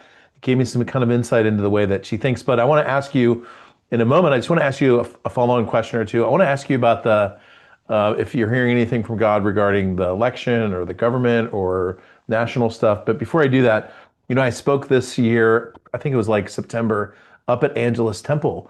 And I had never been there. I had been there once. A friend of mine was speaking. I got to tour around the building and everything, but I'd never been on stage there. And when I was there, they have this big balcony, and then there's this really cool auditorium that goes up. But the entire left section of this auditorium was filled with I don't know if they call themselves students or Interns or the Dream Center, like the guys who are right. living at the Dream Center. And basically, it's a whole section full of guys who were either former drug dealers or former addicts or in jail or, just like homeless. And they end up here and they end up knowing Jesus and they find jobs and they get this whole support system, and it's pretty extraordinary. And so when I was there, I was speaking, but then I saw these guys over there. So when I got done, I went over there and just started praying for all these kids. And I lost a brother to a drug overdose, and I lost a sister to a drug overdose. So I know what that journey's like, and I was just commending them on, taking the right steps and everything. And when you were telling that story of Amy Simple McPherson, I was like thinking, that's part of her legacy. Like that's in the building that she built, but not only the building she built, it's also this like the DNA of the culture that she created, Yeah. And they've got these buildings, the Dream Center. I think if I'm correct, they bought it for a few $1,000,000 and just recently had someone come to them and say, "Hey, we'll give you like $400 million for this building, or these buildings." And it's just like what she was able to do in the time that she was able to do it, and relying on, like I meant to talk a little bit more about Isaiah 61 because you just mentioned Isaiah 60, but Isaiah 61 says to proclaim to you the year of the Lord's favor. Well, in 2 Corinthians, it says, today is the acceptable time. Today is the year of God's favor. And so Paul just says, look, it's now. And so your year of favor, you don't have to wait for, you have everything lined up or the finances lined up or whatever. She moved forward with that decision, knowing she was underneath the blessing and the covenant of the year of God's favor, And that's what as you're watching today, it's easy to be like, well, that's Amy Simple McPherson. She's this famous prophet teacher person. Well, like maybe 80 years from now, someone will be like, that was whatever, and put your name in there. You know what I mean? Because you just had the faith to understand that when you step out in partnership with God, it may not work perfectly the first time, but 80 years later, someone's going to be telling the story of your faithfulness. So, are you hearing anything about the government or the election or politics or anything? Yeah, let me just first of all say something about Amy Semple McPherson, because she was just an ordinary little farm girl, like up in Canada. Like, I just want to tell our viewers, like, God is not a respecter of persons. It's just like it's all about your yes. Amy Semple McPherson was actually my grandfather's cousin. Mm, And when we got born interesting. again, he was telling us about going to the, family meetings and that, and how she was this fanatic because he wasn't saved at the time, but she's just an ordinary person. So go for it. So as far as the elections, yes, I have a warning is that we cannot be complacent right Yeah. now. Yeah. I just am carrying this burden in my heart is that all things are possible with the Lord, but we must be vigilant in prayer, not only for the elections, to just be directed by the leading of the Spirit and having His ways, but also put your warrior armor on and war against any elements that would try to get in where they shouldn't be. The other thing is our president needs constant prayer, Yeah. not Yeah. only for protection of his life, but protection of his soul, because his soul is so open to God, is open to listening to wise counsel, even at times. And so we need to pray for that to be sealed, sealed inside of the Lord. And I had this vision back in December during Hanukkah, and it was like of these orbs, these light globes that were going around. They were just floating around everywhere, and believers were inside of them, and they were emanating light. Mm, mm. And that's what we need to put our president inside of one of those, but not just the president, everyone who is leading this nation, that we need them inside of the light of God. We must pray, and we are commanded in Scripture to pray. So just because some things are, encouraging for sure, a lot of things have been encouraging in this last year. It's been pretty phenomenal, but you cannot let down the guard. So don't be complacent, but be vigilant, and not only in prayer but in action. It's not just a matter of saying I'll pray, and a lot of times when people say I'll pray, they don't. But if you Mhm. say it, make sure that you do it. But also make sure you vote. Make sure that you are getting activated in that realm as well, because these mountains of influence are given authority through government. Like education is affected by government. We need to pray. Media is affected by government, and what's happening in the nations right now. The economy is affected by government. We need to really, really pray. Yeah. Really good. All right, ladies and gentlemen, the amazing Patricia King, thank you so much. Just Thank an you. unbelievable honor just to have you here. I just love taking notes on what you teach. You already know that. You know that because I'm gonna spend 2 days next week listening to you too. Yeah. So I can't wait to hang out and yeah, pass my love on to the amazing Marcella, who's probably sitting there with you somewhere. I can't wait to have her charcuterie this week. So it's going to Yeah. be amazing. So thank you so much. I love you so much and Thank just you. really honor you. And yeah, thanks for coming on. I appreciate it. It's great. Thank you. Um, awesome. Hey, so we're going to bring on in just a moment Paul Martinelli, maybe a minute and a half or so. Before I do that, let me just tell you, I kind of audibled a little bit in the preparations on this.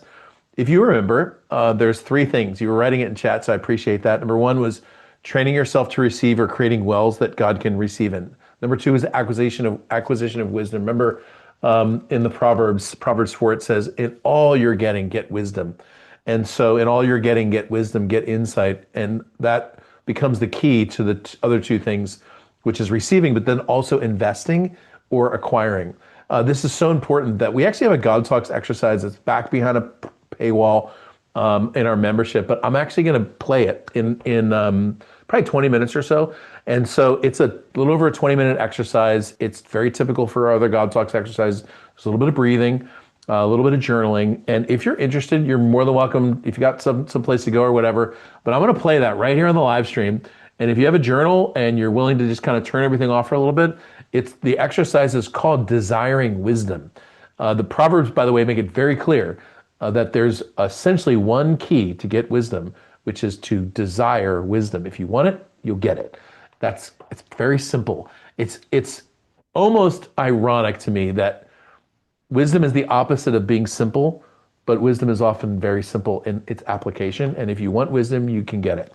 And so I'm going to do that exercise here, probably 20, 25 minutes. You're welcome to stick around and do that with me if you want to.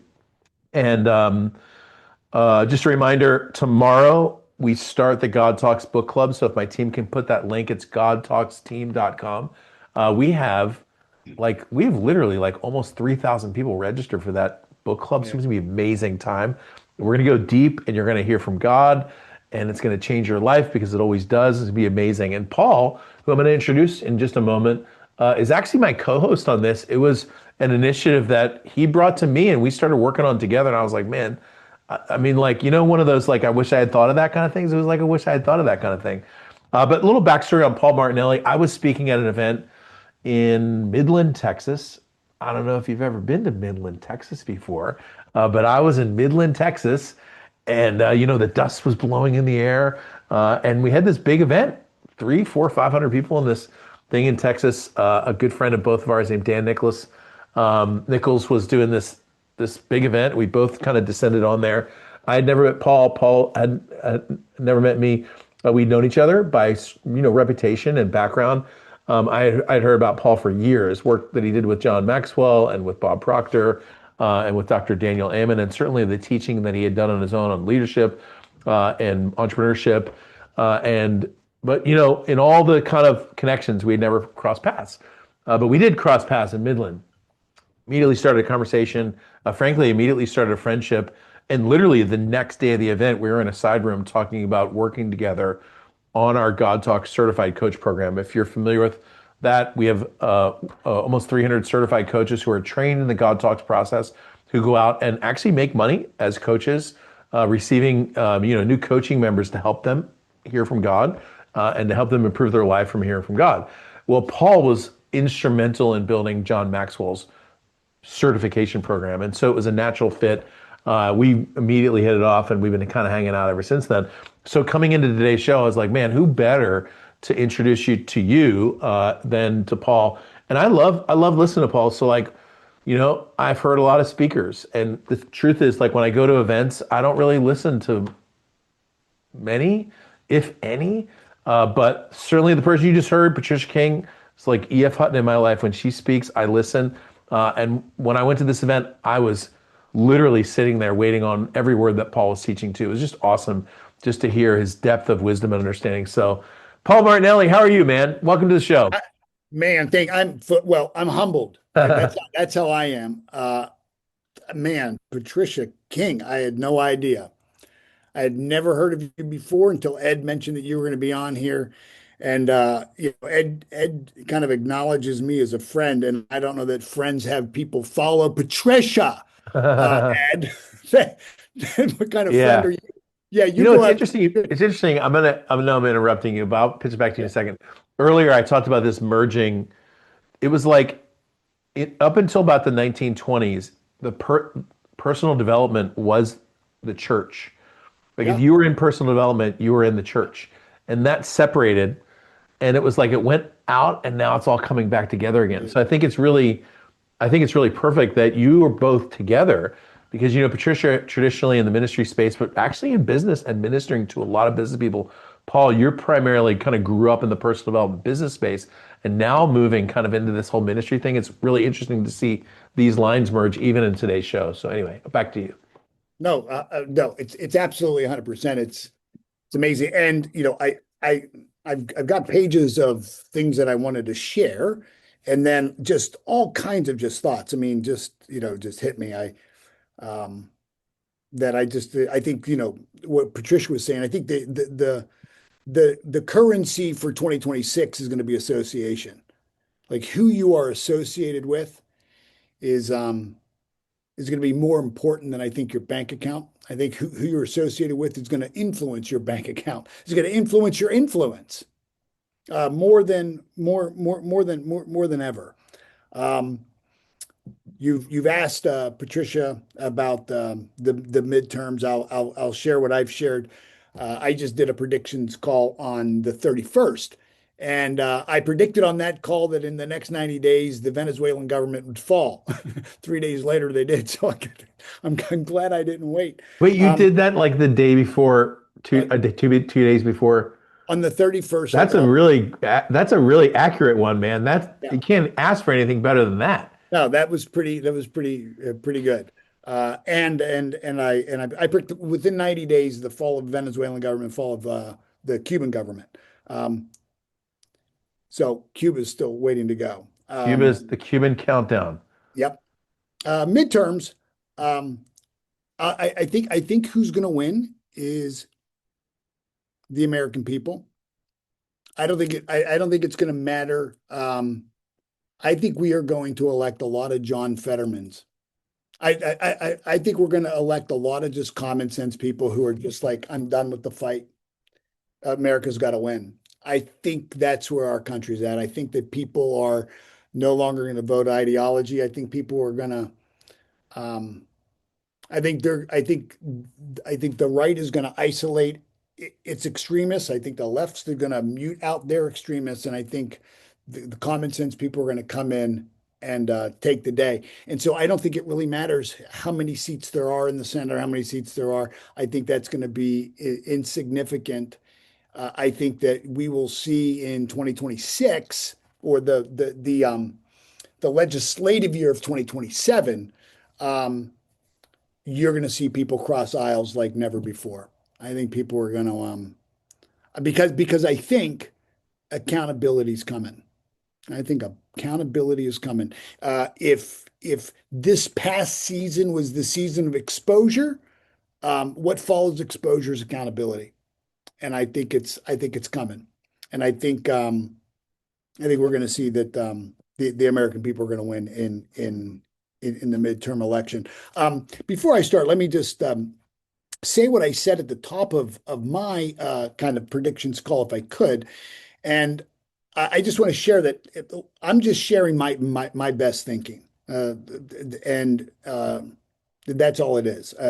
I'm sharing everything I'm going to share on is facts, and that all of these facts come from trusted sources and have all been cross-confirmed with other trusted sources to confirm that they are in fact factual. I'm going to be sharing, these are my personal opinions, and I've always said, opinions are like belly buttons. Everybody's got one and should probably keep their own. But you asked me to share mine, so I'm gonna. Yeah, I want to hear your opinions. Yeah. Yeah. But my opinions are based on facts. They're based on my perception of what I believe these facts mean and how I intend to express my own life force and my family's life force, our time, our talent, and our treasure, and our energy based on these facts and the meaning that I've given to them. So no one should take anything I say as financial advice or advice of what they should do in their own life. When I speak, I speak from a place of commitment in my own heart, and then people hear that as a commitment for their lives, and it's not. I believe that everybody should certainly in financial matters seek financial counsel from somebody else. I'm going to share the names of specific companies that I'm investing in my own personal investment. Um, and through an investment club that I set up a year ago, where I've put now $1 million of my own money, and people can follow what I buy and when I sell. I'm going to share some of those. But again, it's just a way of showing, what I believe, just to be transparent. My hope is not to convince anybody towards my way of thinking on any particular topic. It's in hopes that it causes you to think. It's to cause you to think about these things, um, and for you to stand on something, right? To really stand for something here. The filter through which I see the world. I am unapologetically patriotic. I love America, and I believe it's the greatest idea and greatest country in the world. I am politically, I guess I'm in the middle. I lean to the right on matters of economy and personal and national defense, and I lean towards the center or common sense on social matters. I believe the government should stay out of people's lives as much as possible. I trust people to do the right thing and to use their influence and their life example as a way to encourage other people to follow that. I am a Christian, and I believe in the follow, and I follow the teachings of Jesus, although I fall short uh, often. Um, are you okay? Did I lose you, Ned? Or were you good? We can. Patricia, can you hear me still? Thumbs up if you can. Okay, good. So I'm a Christian, and I believe and I follow the teachings of Jesus. Although, like most people, I do fall short. I believe in the Holy Trinity in its purest and absolute meaning and expression. No hedging language with me. No ifs or ands or buts. No conditions. Jesus is my Savior, and it is through Him that I'm saved from my own sin, and through me to be able to do everything I've been able to accomplish in my life. I'm a capitalist. I believe in individual freedom and rights. I believe that entrepreneurship and free enterprise can and will solve all the problems we face in America and in the world. I think that's the way to do it. Um, so, with that, let me share just a trip around the world first. Everybody is obsessed with the question about China. Let's start there. Is China going to invade Taiwan? And I think that's the wrong question. I think this is the setup. China hasn't fought a real war since 1979. To take Taiwan, it's an amphibious invasion, the hardest type of military action there is. The weather in the Taiwan Strait gives them like 2 days a year to be able to do it. Um, if they do it, sanctions would cripple their export-dependent economy overnight. And then there's a deeper issue that most people don't talk about, the demographics. China is the fastest aging country in the history of modern power. That's it. They're aging, and I don't think I don't think that they've got enough young people to sacrifice. But I know that they're willing to sacrifice them all. Layer on that real estate was once 30% of their GDP. It is dead. Their youth unemployment rate, the last time the government was allowed to report anything, they had 20% youth unemployment rate before the government shut down reaching those. Their foreign investment is a catastrophe. China has put money all over the world in what they call their Belt and Road loans. And every single country, all over Africa, wherever they've deposited money to try to buy influence, South America, look at what happened to the billions they had poured into Venezuela. We've got it now. Um, I think that's a major problem. So my call is this: 2026 is not the year China goes to war. 2026 is the year China goes into depression. There's going to be a depression in China. And the reason that matters is because if you were around Tiananmen Square, and most people think that Tiananmen Square was, a protest about civil liberty. It was not. It turned into that, but Tiananmen Square started because people were starving, and starving people riot. That's why Cuba is going to fall. I think China's going to have a major financial situation, a depression. Economic stress is what threatens regimes, not headlines. And so I think Taiwan remains free. I think there's going to be pressure on the semiconductor business. And I think companies with heavy China exposure should be watched pretty closely. Let's go to Europe. If the US is in a decade of innovation, and I think we are, and Asia is in kind of a decade of recession or depression, and I think it's going to be. I think Europe's problem isn't collapse. I think Europe's problem is stalemate, and stalemate kills growth. It kills innovation. It kills morale. Here's what's going. There is massive debt in Europe, not NATO, but the EU. The EU just funded the Ukrainian government hundreds of billions of dollars in cash and guaranteed. guaranteed money loans from money they do not have. This is the EU, not NATO, EU. And their people didn't vote for it. Didn't vote for it. Um, Energy prices today are still 3 times higher than they were in 2022. Imagine if you're, if you're in the EU, we were just in Spain, and their electric bill kills them.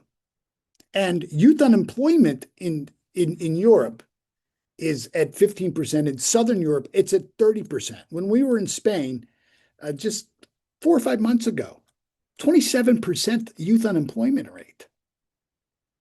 Can't have that.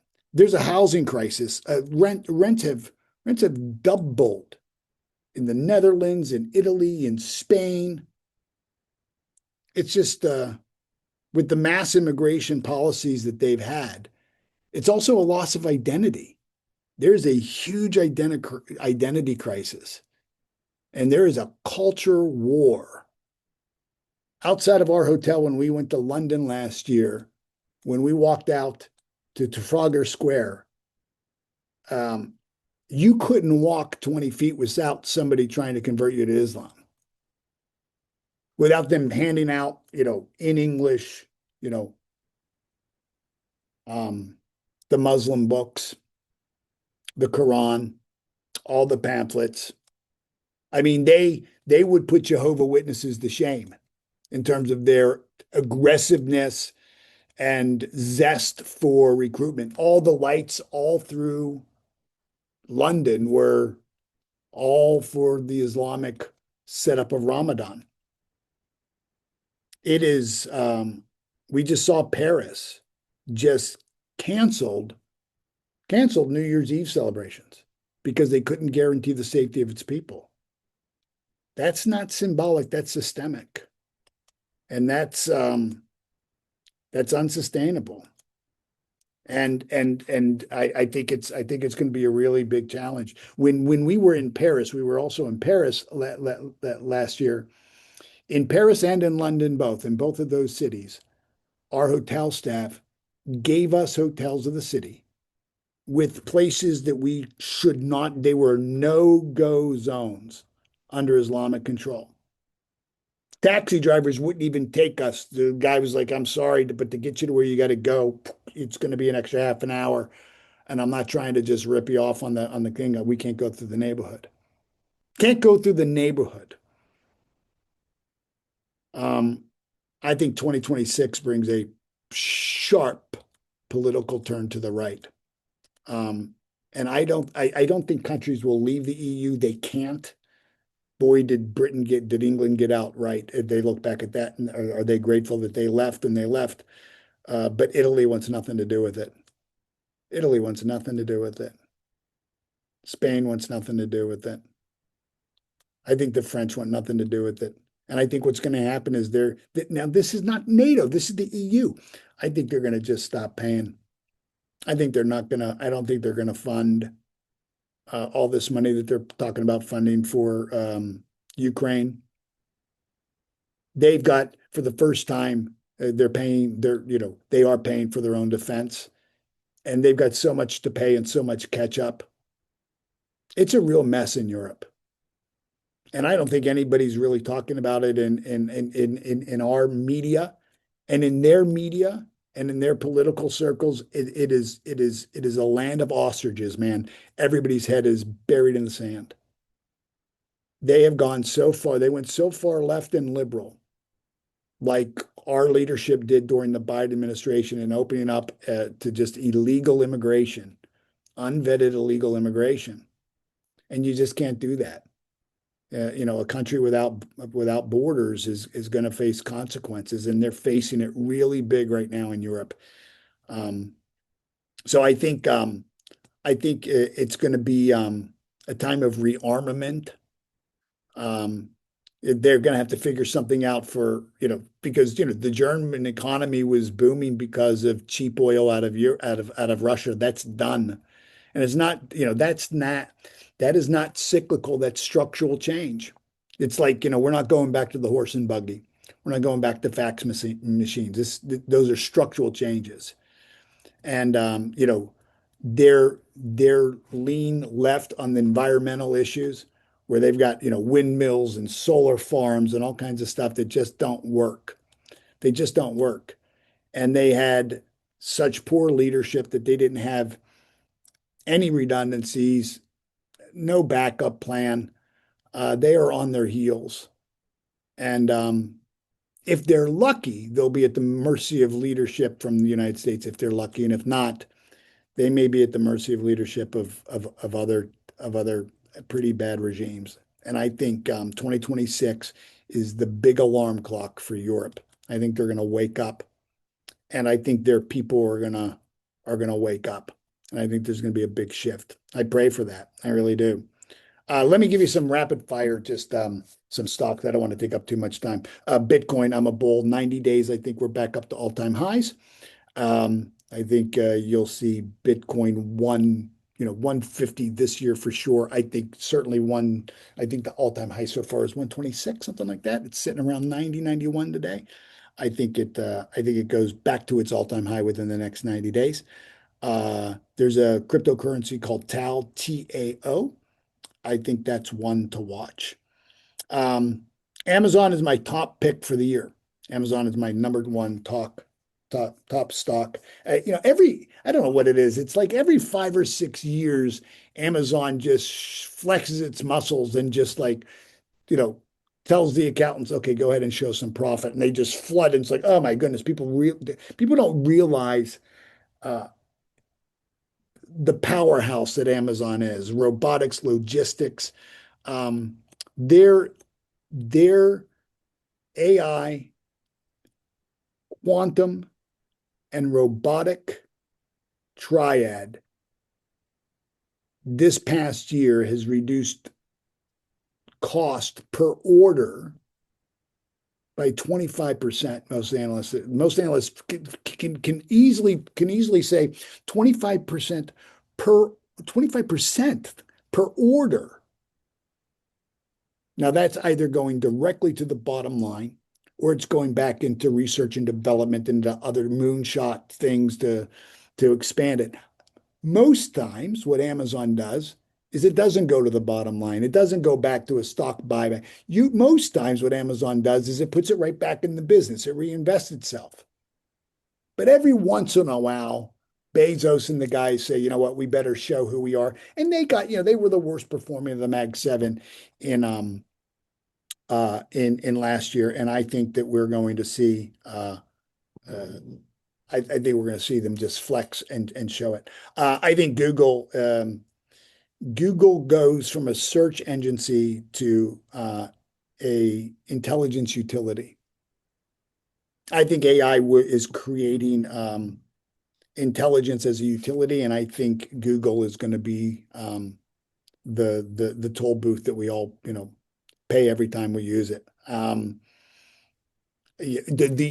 Early last year, the concern was that Google search would go away and was being challenged by OpenAI. Well, those OpenAI's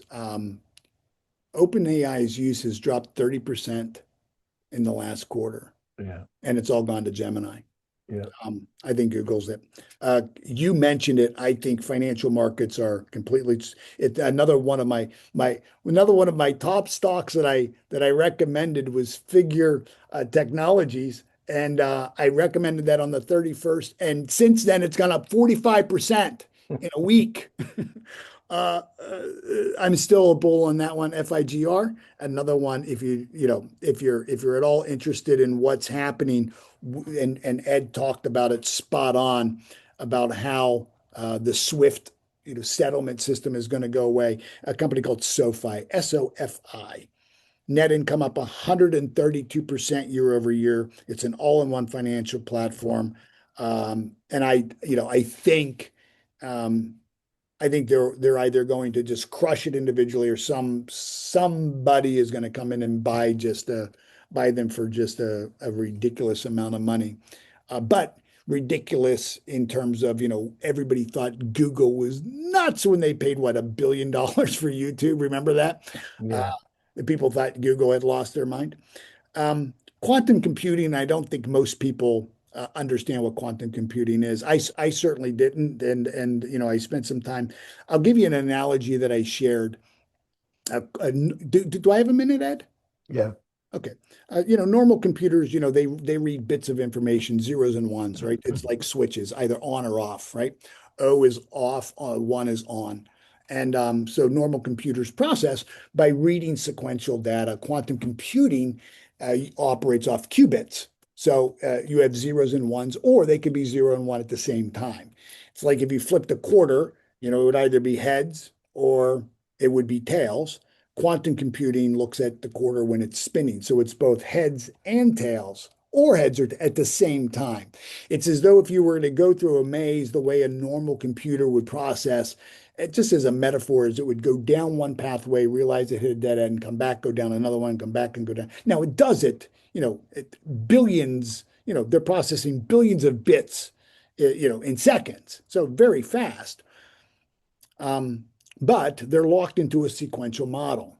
And this is why cancer research has been just so challenging, is because we run down these pathways.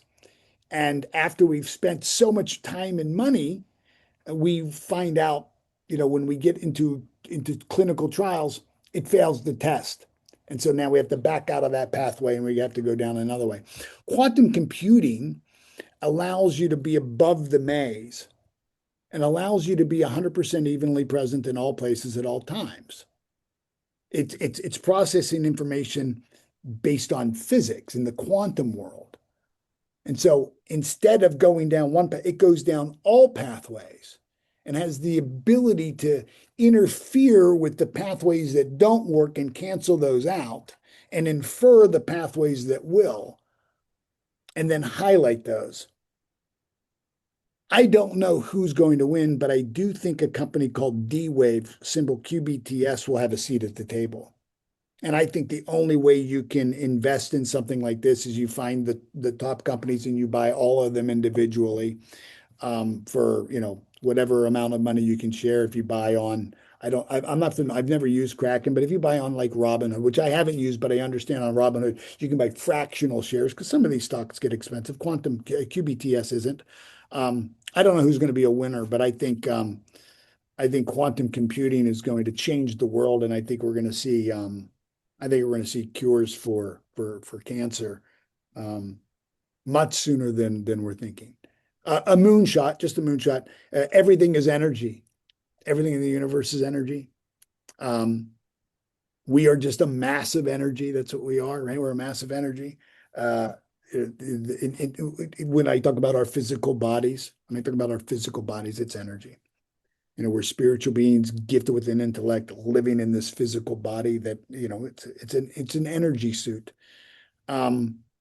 Quantum computing requires energy. Data centers require energy. AI requires energy. Robotics requires energy. Fusion energy. There's a stock you can buy. The symbol is E. It's an Italian company. Just the symbol E. Look it up. But fusion energy is really interesting. Nuclear energy. There's a symbol you might want to look at. LEU. It's down today, but that would be worth looking at. There's a company called Ormat Technologies, and this is a geothermal company. And what they do is they tap into the geothermal heat of the earth, the steam and the hot water, and they bring it up into wells, and then from there, using that steam to create energy. And the really cool thing is then they shoot the cold water right back, restoring the resource. They've got to find it, and they've got to drill down to it. It's risky, it's expensive, but if geothermal energy hits, it's a game changer. It's a game changer. It's 24/7. The sun doesn't have to shine and the wind doesn't have to blow. The geothermal core of the earth is hot and will remain to be so. So it's a 24/7 base load of power, consistent all the time.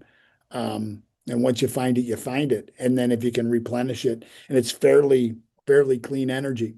The company is Ormat, ORMAT. ORA is the symbol.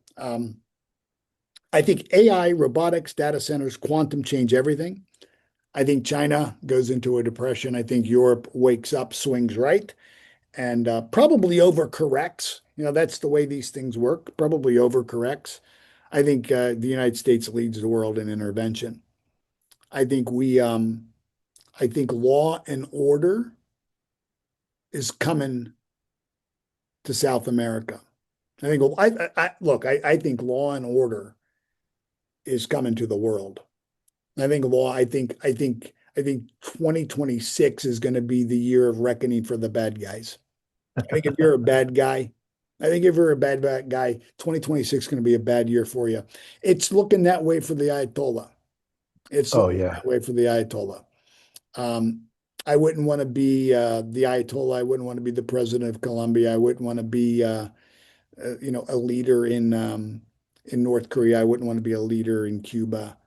I think 2026 is going to be the year when if 2025 all of this led to exposure, I think 2026 is our year of um, accountability. I think 2026, when we look at it back, is when we look at we say that's the year everything changed. And my last prediction is I think at the end of 2026, there are over 1,000 God Talks coaches, All certified, right. Let's do it. certified, licensed, and committed to changing the world. It's funny because, I wrote this down. I before your book, I was reading a book called Paul Talks. uh, and before the book, I really thought, well, I talk to God. It's not the title of the book, Paul.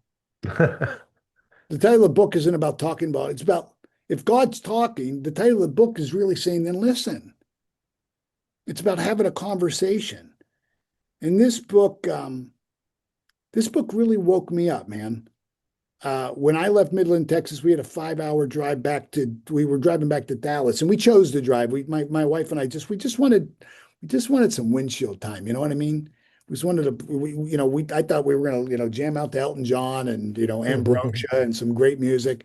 And then we met you, and, we downloaded the book, and for 5 hours, we stopped the tape, laughed like crazy, and stopped and talked. And we had, if the name of the book is Book God Talks, we had big talk in our car that day for 5 hours. I think it's the best audiobook. It was the best narration of any book I've ever listened to. I don't read really well. I'm a high school dropout and dyslexic, so I do most of my books on audio. The best audiobook recording. Your personality was like you were just in the car with us. We laughed, we learned, we contemplated. Um, it is a book that is going to make such a difference. This work is going to make such a difference in a world that needs a difference in a time that makes a difference. And I think this is, I don't think it's, my gift is to come alongside thought leaders, really important. I got to come around really powerful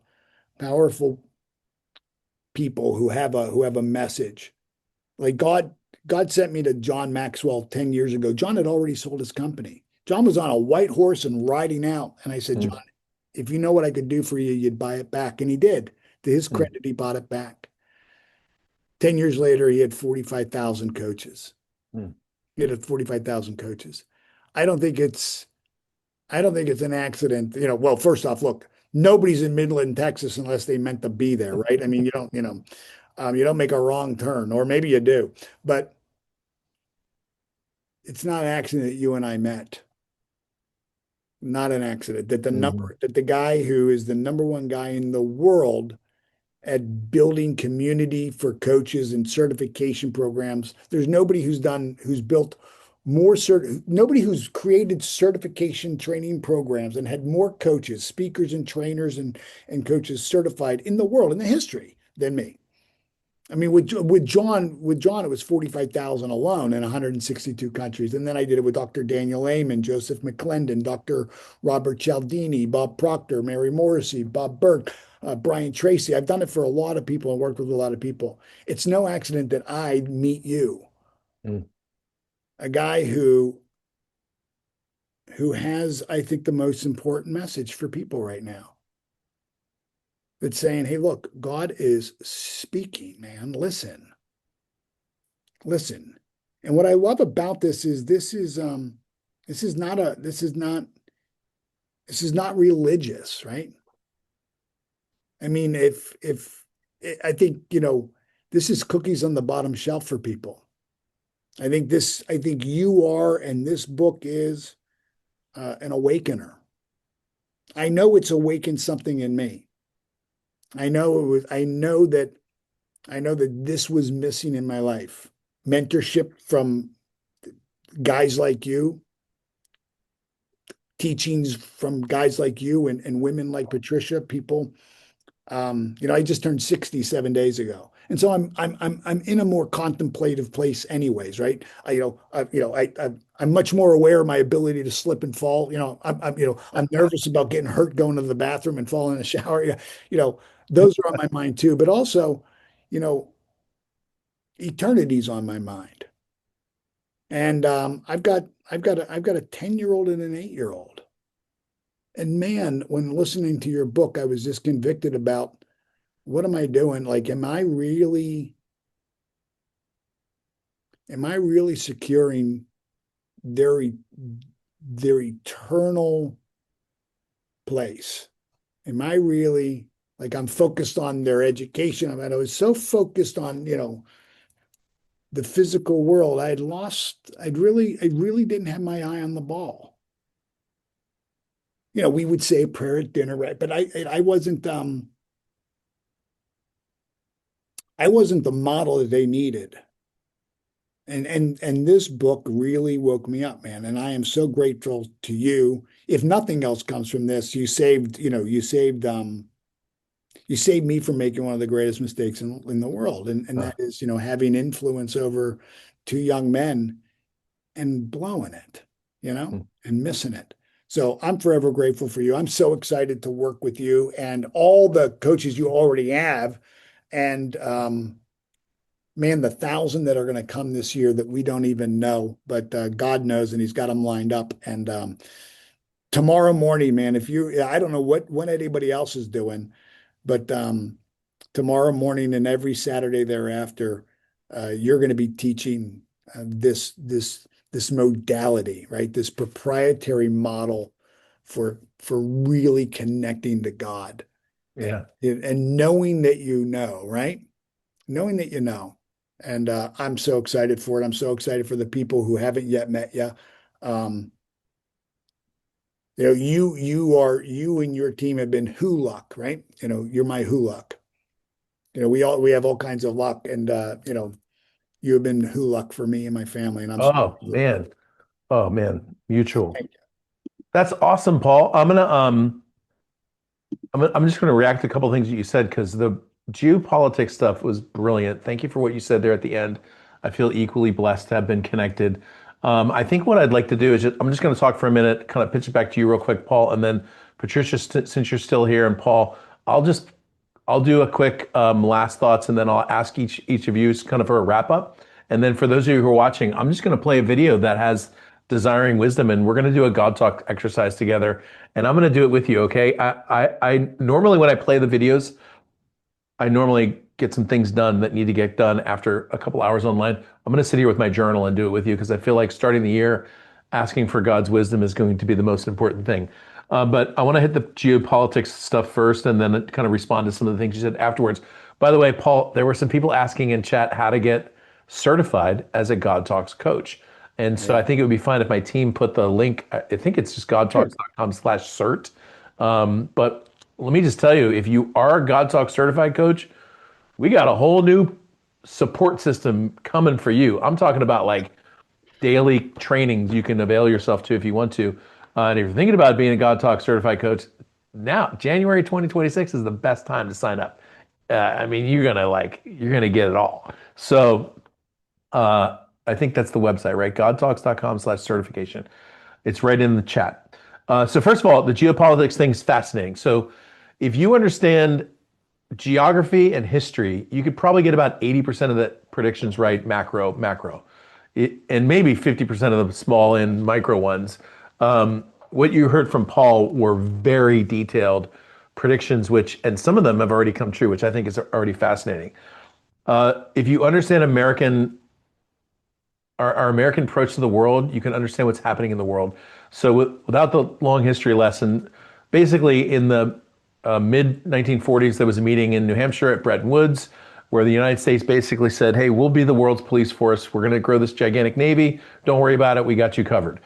And what happened was ships got bigger and faster, or bigger and slower.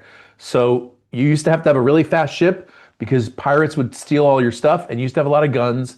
And now you don't need a fast ship. You just have a big ship with no guns because the world's oceans are safe. And in 2016, a president was elected named Donald Trump, who ushered in a wave of American isolationism. And we basically said to the world, hey, if you're not gonna, if you're gonna be against us on everything, well, we're gonna stop protecting everything. And our protection went to like Monroe Doctrine. Okay, so for the first 150 years of our country's history, we were Monroe Doctrine. From 1945 to 2016, we protected the world. And in 2016, that started to shrink. Okay. And what happened was the world was left on their own to their own devices. And so China, as Paul said, I think very eloquently, China has very, very big, very challenging financial problems, caused not only, but partially caused by their unbelievably bad decision to only allow families to have one child for a long enough period of time to completely destroy birth rates. And birth rate destruction will destroy a country faster than you could ever imagine. They've realized their mistake. They're trying to correct their mistake. It's like trying to put toothpaste back in the tube. So China is in a really bad way. As Paul said, Europe is in a really bad way, especially since we've decided to essentially depart from Europe. And even though our economy isn't built on the best foundation, we actually happen to have the best economy in the world still. And so, yeah, what's going to happen in energy, what's going to happen in business is all depicted around that. But make no mistake, the United States is the center of the world when it comes to all those things still at the moment. Our job is, I think, the most important thing we can do as a country is to get our bureaucracy out of the way and to get the slow sort of red tape out of the way. We need to have smart regulations around cryptocurrency. We need to release quite a few of the regulations that we have around our energy industry and let entrepreneurs do what they need to do. Back to you. I mean, back to what Paul was just saying. I think as you're considering your next steps in 2026, I think the most important thing that you can do is what I do pretty much every day. I mean, I pretty much live what I teach. There's probably some exceptions here and there. There's definitely some exceptions here and there. There's some conversations, that I wish I had said something differently, or there's decisions I make where I think I made something differently. But for the most part, I live what I teach, which is that pretty much everything in your life should come from a conversation with God. And if you're interested in, at the very least, learning what that is, or going a little bit deeper, if you're already skilled and good at that, join our book club that starts tomorrow. If you've enjoyed listening to Paul, it's going to be Paul and I, okay, for 4 straight weeks. And you got to know it's important. If I give up my Saturdays for you, let me tell you, in this month too, I'm on the road almost this whole month. So for me to give up my Saturdays in this month is an even bigger deal. All right. And next week, I'll be in my studio tomorrow. But next week, I'm going to be in Jupiter, Florida with Paul at his studio. And we'll have just played golf at the Trump Golf Course, which is going to be amazing. And then we're going to come and teach you how to listen to God. And so I'll do a quick wrap up and then I'll pass it on to my amazing guests. Patricia, I'll just kind of come to you first. And each of you, if you just give like a little parting shot, that would be awesome. Mine is back to what I said before. Your job this year is to receive what God is sending to you, period, dot. Don't push it away. Don't, excuse it away. Don't give it to anyone else until he tells you to. You're going to know how to do that from wisdom, which is point number 2. And then you're going to take what God gives you and you're going to acquire well, whether that's stocks or crypto or land or homes or property or vehicles, whatever that turns into, that's between you and, or you can give some of it away, certainly. Invest in really sound and smart ministries. Whatever that is, you're going to mostly do that because you're walking on the daily with God, downloading and acquiring his wisdom. Patricia, what do you got? Yeah. Well, thank you again, Ed. That was all amazing. My head is full. My heart is full from what you and Paul have shared. And what I want to finish up with, and then I'm going to have to leave, but I want to just release a blessing over all of our viewers. And it says in Numbers 6:27, the Lord told the priests to release a blessing over the people. And when they did that, they would be blessed. And so just put yourself in a receiving position as we pray. And I speak over you, the Lord bless you, and the Lord keep you. The Lord make his face shine on you in 2026 and be gracious to you, that he would fill you with favor and surround you with favor, so full of grace in 2026, and that he would turn his face toward you and that he would grant you shalom. In 2026, nothing missing, nothing broken, nothing lacking, nothing stolen, no accident, no harm, no injury, just shalom. So be blessed in 2026.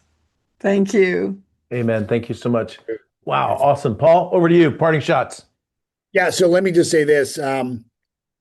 If I'm to give God my yes, God, God usually gets my not now and my maybe. I think also what hit me is that I'm trusted. And that's really powerful. Because when somebody trusts us, when we're trusted, we rise to that expectation. It calls us to be better. And the fact that when you said that, I just thought, wow, that's a really powerful. Because I know when people trust me, man, I double my commitment, I double my effort because I don't want to let that down. I know how sacred that is. You said you started this by talking about this natural or supernatural. You said, and what hit me is that it is natural.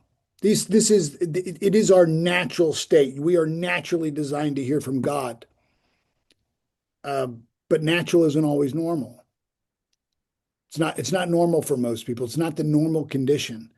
And I would just encourage everybody to be open to receive a new normal. You talked about exposure, and you talked about how people will begin to like step away and call out crazy.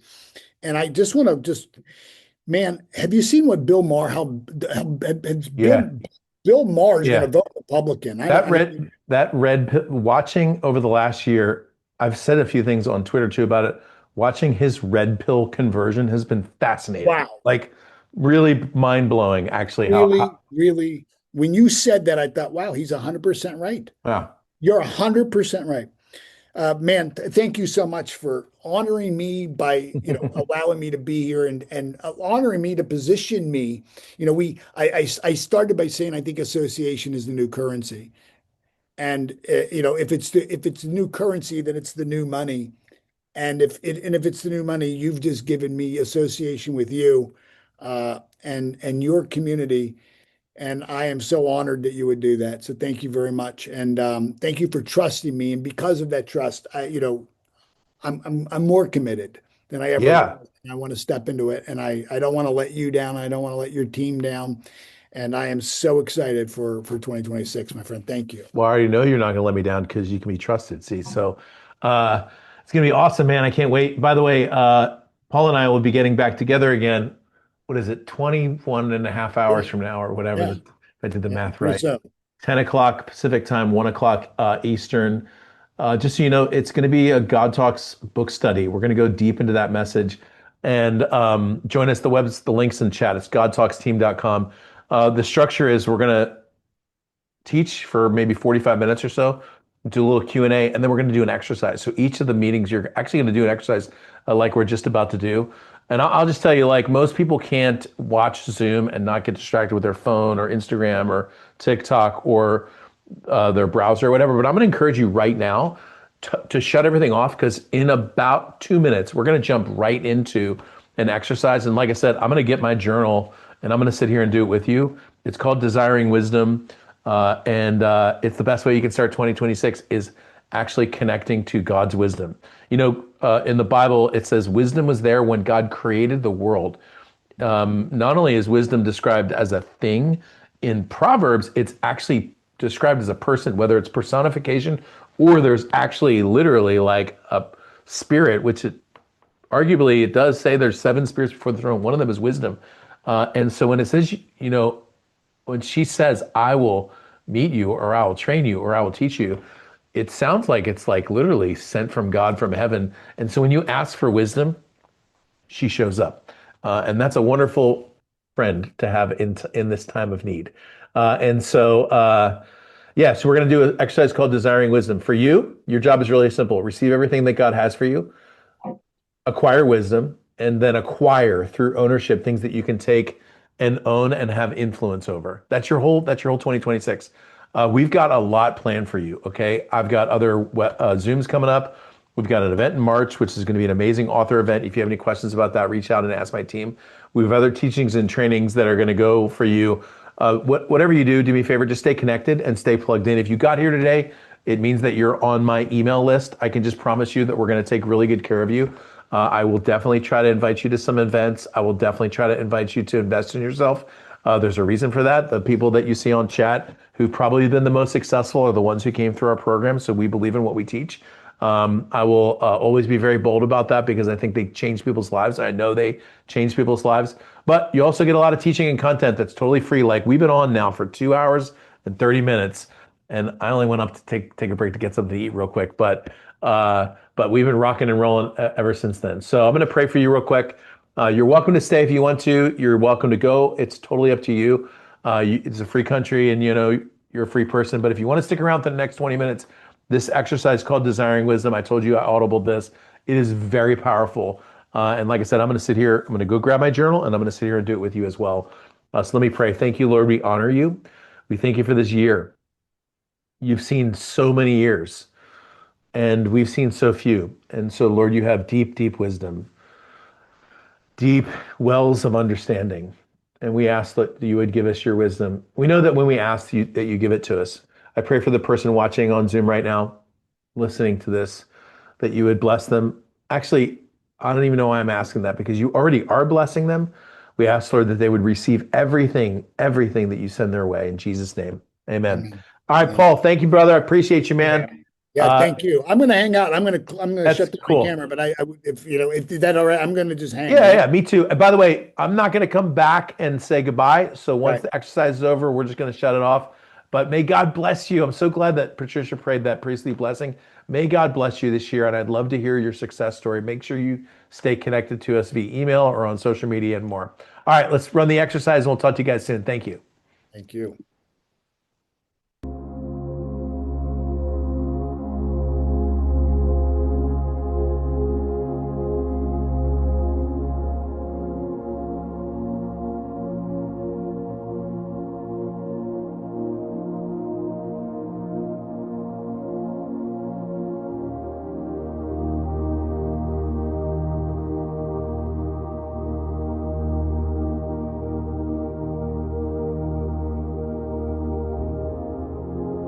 Proverbs 2 says, "Look for wisdom like silver. Search for it like hidden treasure. If you do this, you will understand what it means to respect the Lord, and you will come to know God." Welcome, Desiring Wisdom. In this God Talks exercise, you're going to be doing the only thing required to get wisdom, which is to want wisdom. Today, we're going to be meditating or putting our mind on a passage out of Proverbs. And during that time, you're going to be asking God, what do you have to say to me about wisdom?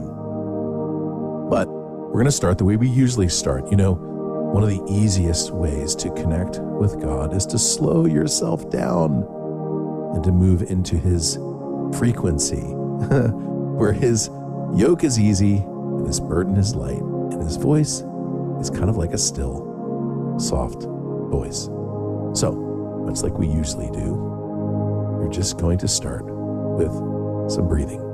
In through your nose and out through your nose. I'm just going to let you do that for about 8 minutes now, just as you slow yourself down, even with a smile on your face, to enjoy God. Do that now.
And as usual, if your mind begins to wander, just bring it back softly and gently with no judgment to just breathe and enjoy resting in God.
spend a few more moments just enjoying God, just breathing and becoming more centered and present in Him.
Okay, we're going to transition to a prayer, and a very simple prayer, actually. It says that if you desire wisdom, wisdom will come to you. So today, you're just going to ask for wisdom. Make my words your words, God. I love you so much. Thank you for your wisdom, which was with you at the beginning of the world. I ask that you would give me wisdom too. Amen. Now, in a moment, you're going to ask God the question, what do you have to say to me about wisdom?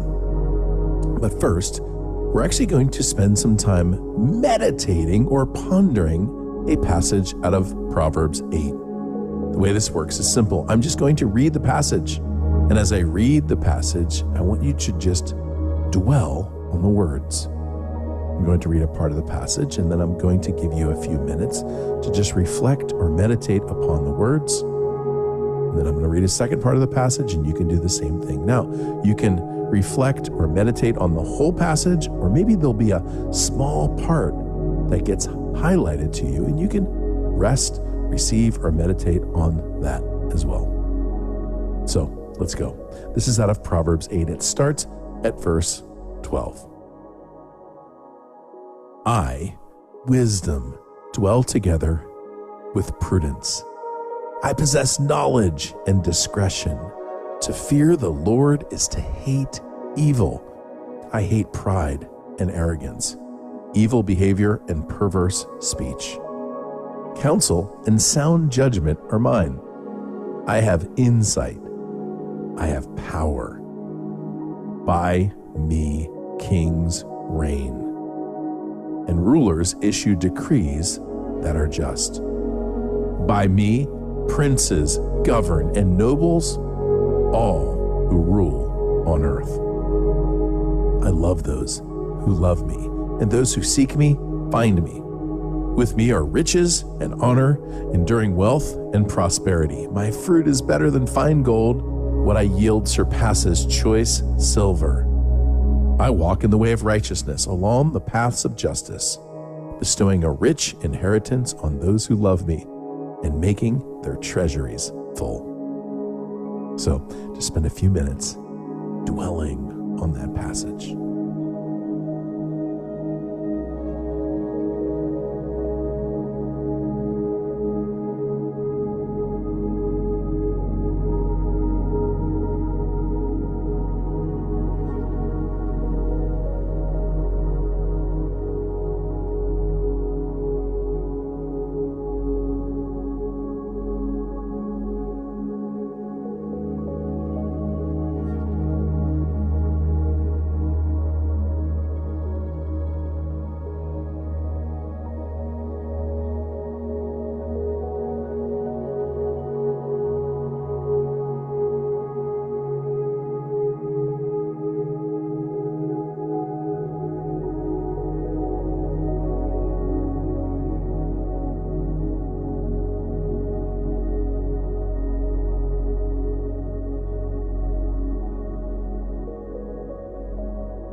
we're going to move to a second passage now. Now then, my children, listen to me. Blessed are those who keep my ways. Listen to my instruction and be wise. Do not disregard it. Blessed are those who listen to me, watching daily at my doors, waiting at my doorway. For those who find me find life and receive favor from the Lord. But those who fail to find me harm themselves. All who hate me love death. Take a few minutes to just dwell on those words.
we're going to transition to just a question, a very open-ended question, purposefully open-ended.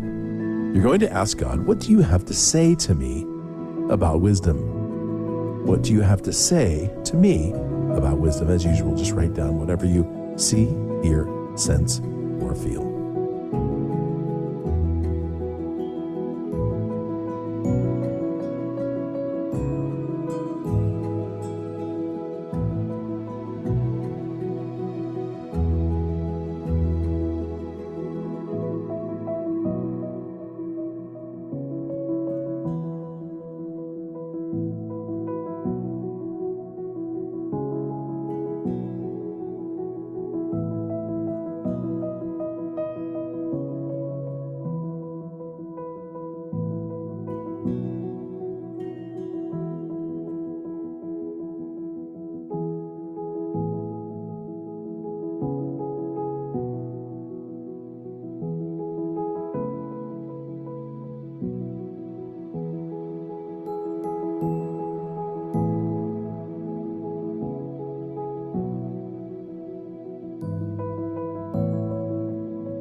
right, you've got about 1 more minute with God on that question.